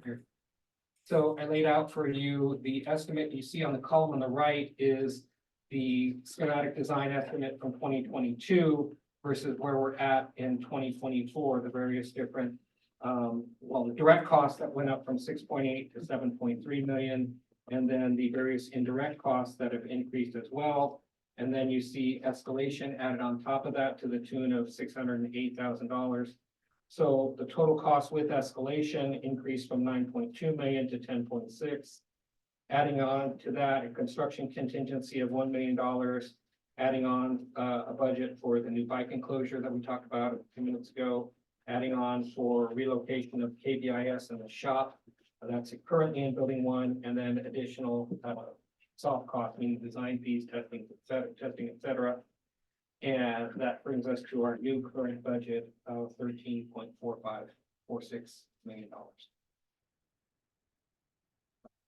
We are looking for my recommendation or our recommendation is to proceed with the project, accept the increased budget, absorb that into the master budget allocation summary, and direct the architects to proceed if you so move. Questions? No. Yeah, I would be shocked if the construction costs hadn't increased, unfortunately. Especially if we have to do rehabilitate the building with capital R. That sounds terrible. Well, yeah, I mean, I don't know if anybody recalls, but it's what we had to do for the Hoover school, because the building left the district's hands. It was no longer a school building. So that's why we had to rehab it. Mm. Great, and this is another voting matter. We have a resolution? I'll make a Motion. Motion, sorry. I'll make a motion to That's- approve 19 E. E. I'll second. Okay, all those in favor? Aye. Aye, 19E passes 4-0. 19F is the Measure O budget allocation summary. Also, Richard. So I'm bringing before you a revised master budget for the program. We attached for you for reference the approved budget allocation summary that you looked at last June, dated 6/13/23. As you recall, you know, the line items in green are the items that have changed. For the sake of brevity, I won't go through all of them in detail. I outlined them there in the attachment to the staff report for each of the changes. I will just note that the major structural change to the budget allocation summary is primarily to combine tranches 1 and 2. If you look back when we were tracking the budget in June of last year, we broke out tranche 1 versus tranche 2 versus tranche 3. Well, now that tranche 2, the bond series have been sold and they're in the bank, we were combining tranches 1 and 2, makes the accounting a little bit simpler. Portions of projects that were broken out for future allocation under tranche 2, we've combined into tranche 1. So a number of these changes are the combining of projects. So that's a bit of the change. Some of the other things, there's an increase in interest. Some projects that have closed out, like the SRC, so we're releasing some remaining contingency. There is the adjustments to the district's construction management program management versus our contracted program management services that we're going to talk about as a subsequent item here on your agenda. And then towards the tail end, there are a couple of increases or a couple of new projects that we talked about at the owners level. One is a new district-wide maintenance garage for the maintenance vehicles. Currently, the vehicles, as Dr. Silversmith or CBO Dela Cruz can explain, they park the vehicles all over the Neighborhoods. neighborhoods. And just when you say garage, we're talking essentially about that we're dropping We're talking a big metal building that would be up there essentially covering the parking lot where they currently park their vehicles when they're at the district maintenance office. So it would be a large building over that area. It would primarily be a garage with some adjacent storage. Since we are creating an enclosed space, there's always a need for additional storage, so it'd be providing secured parking. And then, so that's a project to the tune of $630,000 based on our estimate. And that's based on engineering costs as well as the cost for a building, a quote that we received from a metal building manufacturer. So it has some science to it. And then line 57 is a new project, fire alarm replacements at all of the schools. This is unfortunately a project that we are now coming to understand is critical for the sites. Omar working through with the fire alarm maintenance contractor. They're at a point where they're having increasing difficulty maintaining all of the fire alarms at the schools. So the fire alarms date anywhere from 7 to 12 years in age. Some of them were installed when the modernizations occurred back in 2012, 2011 to 2013. And then BIS's was installed about 7 years ago. So this would not include a replacement of the BIS fire alarm. It would just include some replacement of some of the components. But it would include the head end replacement, excuse me, at the other elementary schools, those panels, those systems that, again, are about 12 years old. The life expectancy typically for fire alarm systems, from our experience, could be anywhere from 10 to 20 years. And that would primarily depends on how much work you do to them, how much readjustments are done, how much reprogramming occurs over time. It's, I don't know what the right analogy would be, but it's sort of like, maintaining your car, just, having it maintained versus putting your car through several car accidents, on occasion. And I'm equating, doing modernizations, adding modules, the state requiring new systems and things being added on to the fire alarm systems. For example, when we replaced the windows at Washington a few years ago. As part of that project, the state required that we add CO2 sensors to all of the classrooms where we were replacing the windows. Not really related to the window project, but therefore we had to go in and have the subcontractor do work, add modules to the fire alarm system. And each time you do that, you have new programming that goes into your system, and the programming gets corrupted. You have different people programming it and working on the systems, and they just age faster than was originally anticipated. So unfortunately, we're in a situation where we believe we need to move forward with the replacement project to the tune of about $880,000. So that's a project that's been added to the program if this budget allocation summary is accepted. Great. Any questions?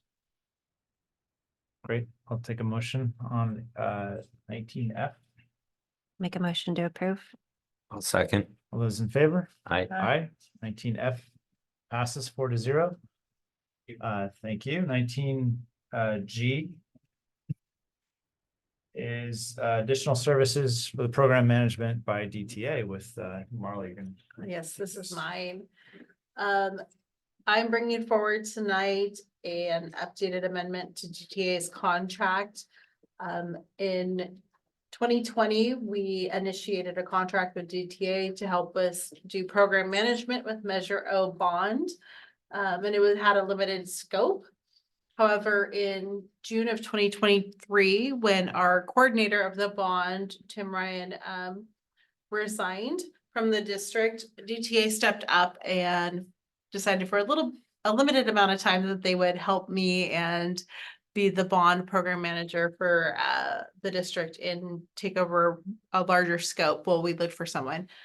During that time, we interviewed and we met with people. However, I'm a little picky, but in all honesty, Richard, it ended up working out great. And Richard was a little bit worried about not being able, thought it might be a bigger job, but it worked out well, and DTA was able to do it. And then as we kept talking and looking at the numbers and figuring everything out, it actually, when looking at all of our numbers, you will see in one of the attachments, let me pull the correct one because I want to make sure I'm focusing it correctly. On page 1 of the slide deck, you will see that it actually ends up being a cost savings to our bond to stay with DTA. So I'm proposing that we alter our amendment to stay with DTA as our program managers of the bond and increase our contract with them. I want to also say that DTA isn't just Richard Tronis. I know that he sits in front of us at meetings. But you call DTA and it's Ted, it's Alicia, it's Carol, it's Kim, it's Lori, it's like 9,000 people that show up. And I think that that's something that's really important. It is on a Saturday morning. It's not just Omar that has to roll out because the whole family lives here. It's the fact that it's community. It's a lot of people. And I'm very appreciative of that. And the history and knowing so many of our facilities and that infrastructure. I mean, it's not so I appreciate the cost savings to put back into our buildings and our facilities with the bond, but I also just appreciate the amount that you also bring to all of this, and your partnership with our city and so many of the people that are embedded in our community. The additional services are also gonna include just a continued project design with our architects and engineers. And all of it is listed throughout the contract, but I do just really want to reiterate the partnership. Again, with our district, with our principals, with everybody that we have working with all of us in our 9,000 questions about deferred maintenance. As many of our trustees will know, my text messages at 6 a.m. when I say, hey, I have an idea, or 10 o'clock at night. So, Or see some tile in the restroom. yes, I saw the coolest tile in the bathroom. Come with me to the women's bathroom. He's like, great, Marla. So again, the proposed additional services will be 4 months at about $58,000 for a total of, revised contract total will be $4,443,350. Great. Any questions? Nope, I'm certainly thank you. supportive. May I have a motion? Make a motion to approve. Great. I'll second. All those in favor? Aye. 19G passes 4-0. Thank you. If I could just say, President Brown, I just, as I explained at the owners meeting, we weren't lobbying for this. And when Marla first came to me, she said my first response was, I don't know if we could do that, Marla, just based on the time, Tim's full time, et cetera. But our office staff has stepped up, that it is a combination of a multitude of people, many hands, making for light work, et cetera.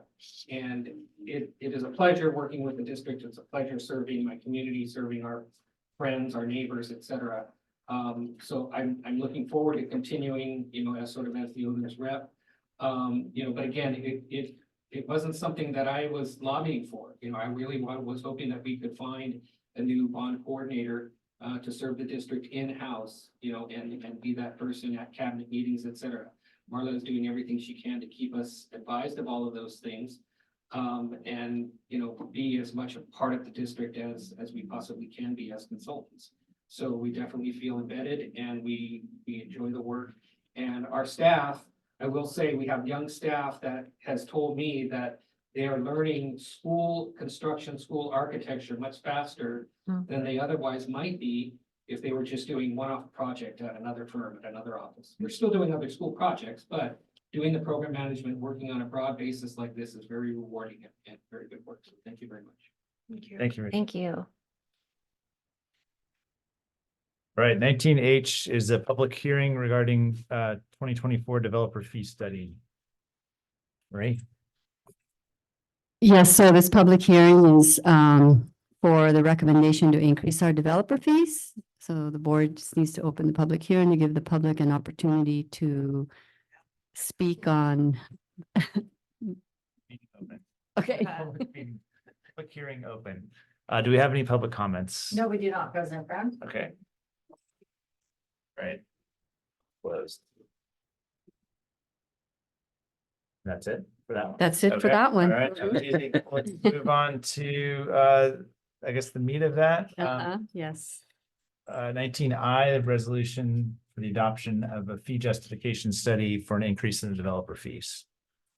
Yes, so this is the resolution to adopt a fee increase, which included a justification study. So in order for us to do the increase, we had to do a study, and we contracted with Schoolworks, the same consultant who did our demographic study, to do the justification. If you have any questions about the process, he's here? Yes, He is available to answer any questions. So we receive developer fees from all residential and commercial development within the boundaries of our district. And we share that fee with the San Mateo High School District. So we get 60% of the fee and they get 40%. The San Mateo County collects the fees on our behalf. And usually when the developers have to go in for their permit, they are required to pay this fee. So like every 2 years, the state allocation board sets the base, they increase the fees that were allowed, the maximum allowed for our district. And that's what kind of triggers this whole process. We had to post it in the newspaper, and then after, if this gets approved, we have to notify the county and let them know that the fees will be increased, and it becomes effective 60 days after the board approves it. Okay. And Mr. Reynolds, do you have anything else to add? No, you you covered it very well. Again, the real issue is, right, there's just a small increase. It was a 7.84% compared to 2 years ago. So just like you saw on some of your previous items, that just helps account for inflation in school costs over that 2-year period. And so the net impact, as is pointed out in the item, is you'll get an additional 23 cents per square foot for residential projects and an extra 3 cents per square foot for any new commercial projects. And we currently have about 4.2 million in our fund balance for developer fees. And so far, year to date, we've received 2.2 million. Okay. How do those fees compare to neighboring districts? Are we? I did not do a comparison. Would you happen to know, Mr. Reynolds? Yeah, all the districts we're working with in the Bay Area are also collecting the maximum level 1 rates. I think there's only maybe 1 or 2 in the region that qualify for the higher level 2 fees. Districts like Dublin, are experiencing significant growth. Thank you. Any other questions? Great. Well, let's vote on this one as well. 19I. I move to approve 19I resolution, adoption of fee justification study and increase in school developer fees. Second. Great. All those in favor? Aye. Aye. 19I passes 4-0. Moving on to human resources. Mr. Reynolds? Yes, thank you. Thank you. Thanks for sticking with us. Moving on to item 20A, human resources, classified director of technology salary schedule revised. We are bringing forward tonight an updated classified director of technology salary schedule. Historically, we've had one director schedule. Tonight, we are bringing forward a classified director salary schedule. Director Afshar, director of HR, Afshar, did a salary schedule study. Thank you. The word study amongst all the districts surrounding us, and found out that classified directors in our district, in our surrounding districts, were comparable to this, and we are bringing it forward for approval tonight. Any questions? I'll make a motion to approve human resources classified director of technology salary schedule.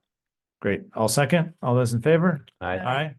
20A passes 4-0. 20B, human resources, job descriptions, DLI, instruction coach, etc.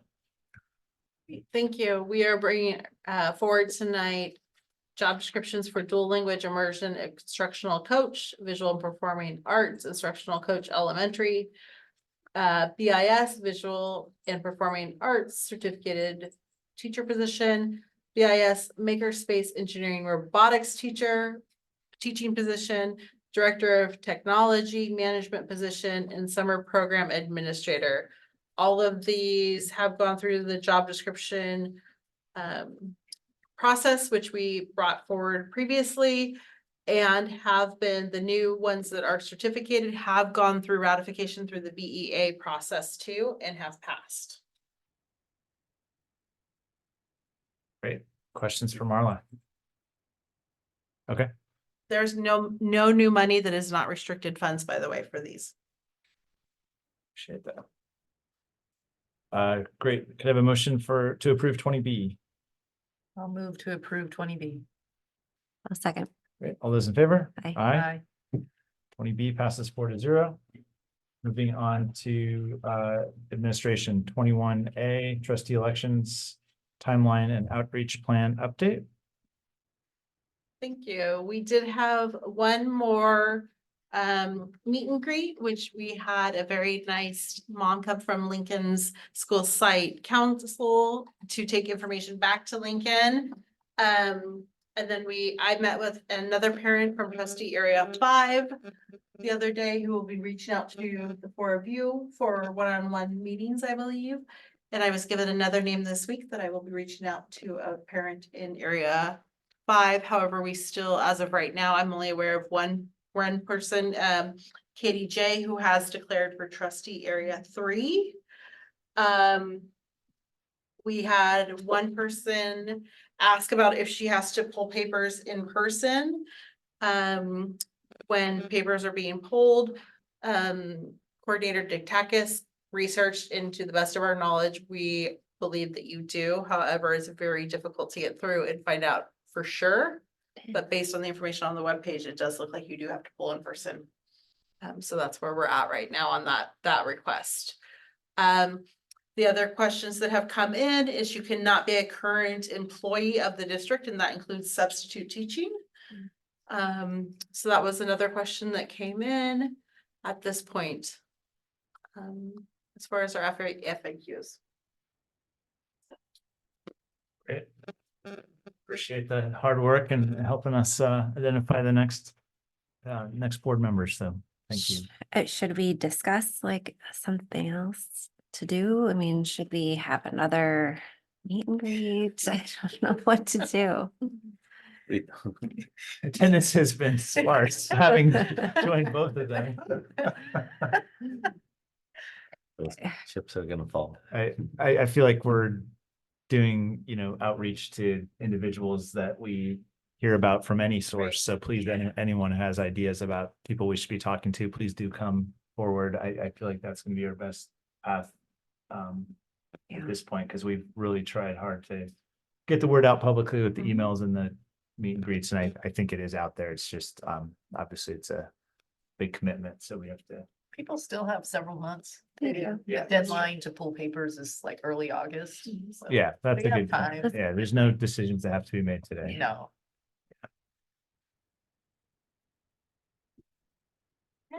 Excellent. I think that was just information. And then item 22, public statements related to non-agenda items. We have one, President. Yeah.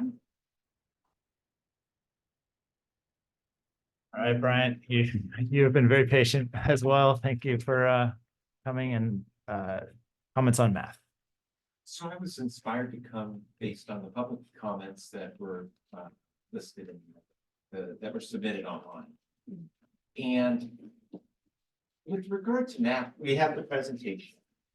And what I find frustrating is I can speak as an engineer, and I think the starting point as I look at it is like, well, what amount of math do you need? If you want to be an engineer, how much math?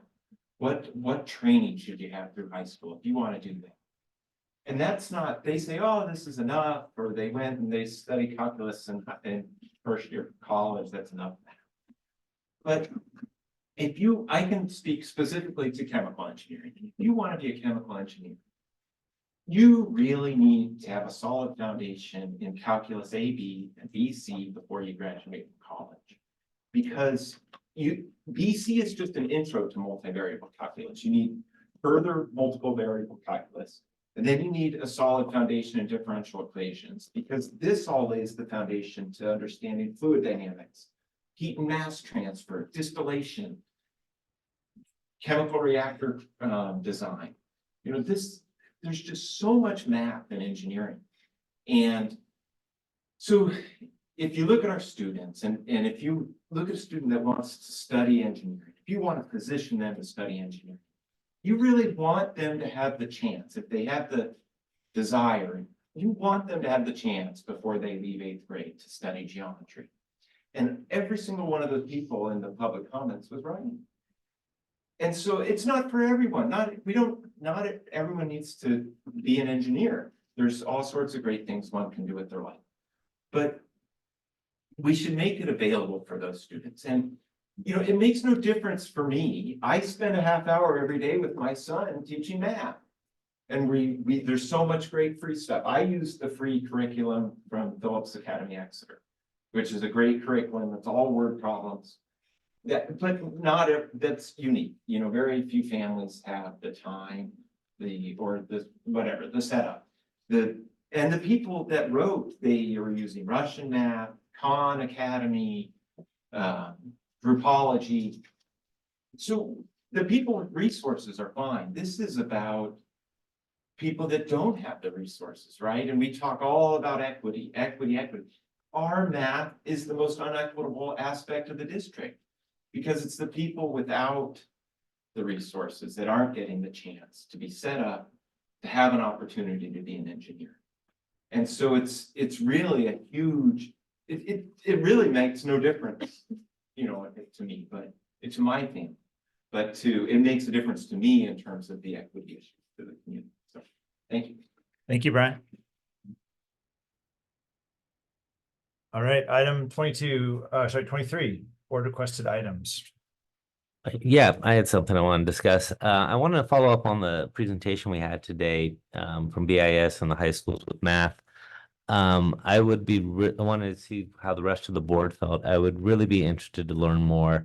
I don't think it's possible to do this school year, but in the next year, in the first half of the year, specifically with the pathways, when are students eligible to take what class? I know Principal Lamb said he has some plans and he should be allowed time to develop that. But there was talk today about algebra is not allowed or it can be taken at certain grade levels, and same with geometry. Excuse me, I'm losing my voice. I would love to learn more about that and hear what he has to say. Because there was discussion about some of it was obviously beyond our scope as a K-8 district. But I do have concern about pathways for those percentage of students that do want to go on to career fields that I have no personal ability to even understand, that require much more further advanced studying. And while there was talk today about the mental health aspect of doing that for everyone, that's not what I'm saying. I'm saying for those that feel that this is what they naturally want to do. I think it would be great if our school district had a pathway for that.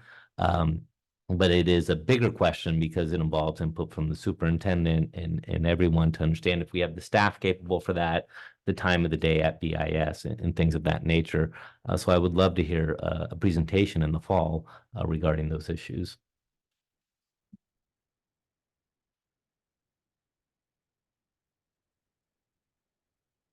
I'm supportive of that, given that we had so much interest just at this meeting alone on the topic. And so I would be a second on that.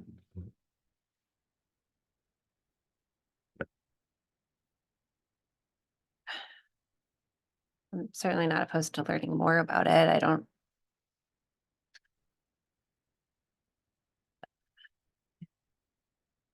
I'm hesitant to see what would happen to our students, but I would appreciate the discussion around it. I think there's a scenario where it creates more inequity. Do you know what other school districts are doing? There's actually a math collaborative where the partner districts meet with Smushed monthly. And we talk about what we all do. I know that one district allows an independent study class, and those parents are allowed to personally buy like credits at a private university, and their students are taking programs. I know that geometry, like through private college universities, because you have to get it on a transcript. We can't get it on a transcript for it to count at a certain level for A through G credit at this point. So that would be stuff that we have to look into. But I mean, so I think what Trustee DuBois is saying would be information that we would have to look into, including what barriers there would be. And we could definitely talk about the reasons why the decision was made previously and what that could look like going forward. Too, that when we had algebra before, it was a test in. And we had some students that parents would have them come and take the test 4 or 5 times. And Trustee Wong, you might remember this, or students that would sit for 2 hours to take the test, and so that was All very something, fresh. yeah, so that was something that like we went through. We can definitely, I mean, or they'd miss it by 2 points, and we had a lot of meetings with parents to talk about conversations about getting in, like what the cut points were.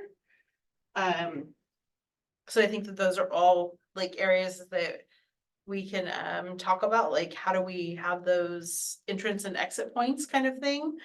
I think, well, for me, so I've been around on the board long enough to see all this kind of keep coming full circle, you know, where we used to have geometry. Then we were only algebra, and then we didn't have any algebra, and then we're back to putting algebra. It's just, well, so I think something that's always missing, because we have had the high school district come and they'll bring all their math teachers, they'll bring all their experts and have an opinion.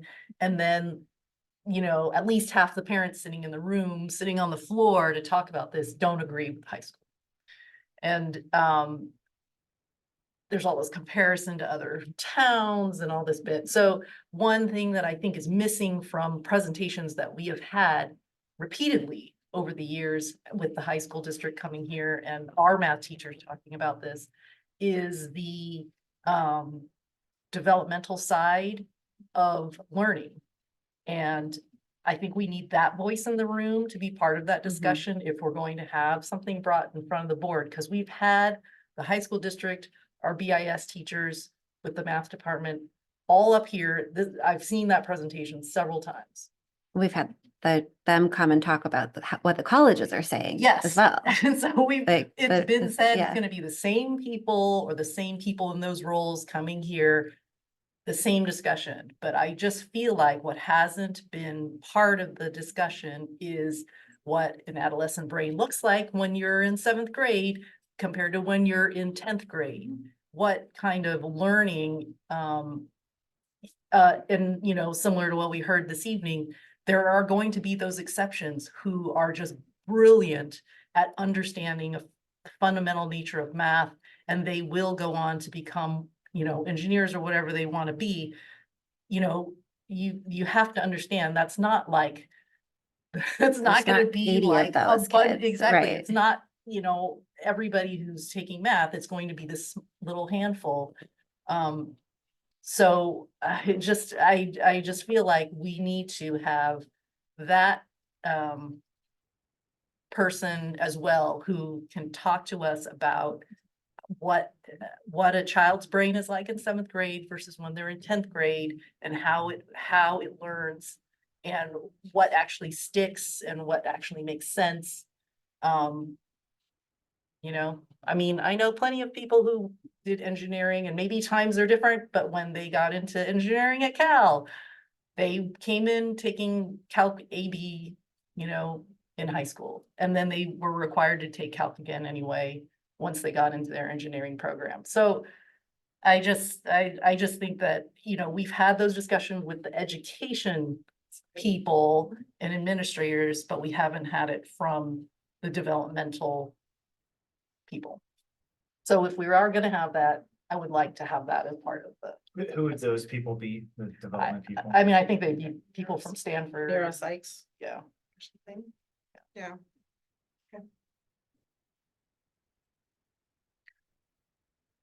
So Dan, do you? Yeah, I have no issue with it in concept. Okay. Okay, I mean, Marla, what do you think makes sense in terms of coming back on this? Yeah, no, I think that's fine. I think that I would just want to talk to Smush Sport, like their people, to figure out for their pacing, what time is like a lull in their year. Yeah, oh, to be yeah, able to come whatever. Together, so that I'm not doing it during a high time for them. Absolutely, your discretion. But I think that would be fine, to bring it all back together. And I think I would suggest we give you some discretion about what that looks like, who's invited and how it's put together, because that is a lot of different, potentially a lot of people. It's time that we'd be calling on. Yeah, absolutely. I'm happy to do that, and I think, I'm happy to look into that, and I'll also bring, so Kim Bambo, who runs the Smush Partner District Group, so she has all of us that are the feeders. That might be another person, because she can talk about really the patterns for all of San Mateo County too. So what we're seeing as a math leader in the Bay Area, but also for San Mateo County. So I'm happy to get that together. Thank you. Mhm. Any other board requested items? Mm-mm. Right, 24. May I have a motion to adjourn? I'll motion to adjourn. You're gonna make it. I'll second. All those in favor? Aye. 4 minutes to spare. Yay. Yeah. Oh my God. Oh. It's fast.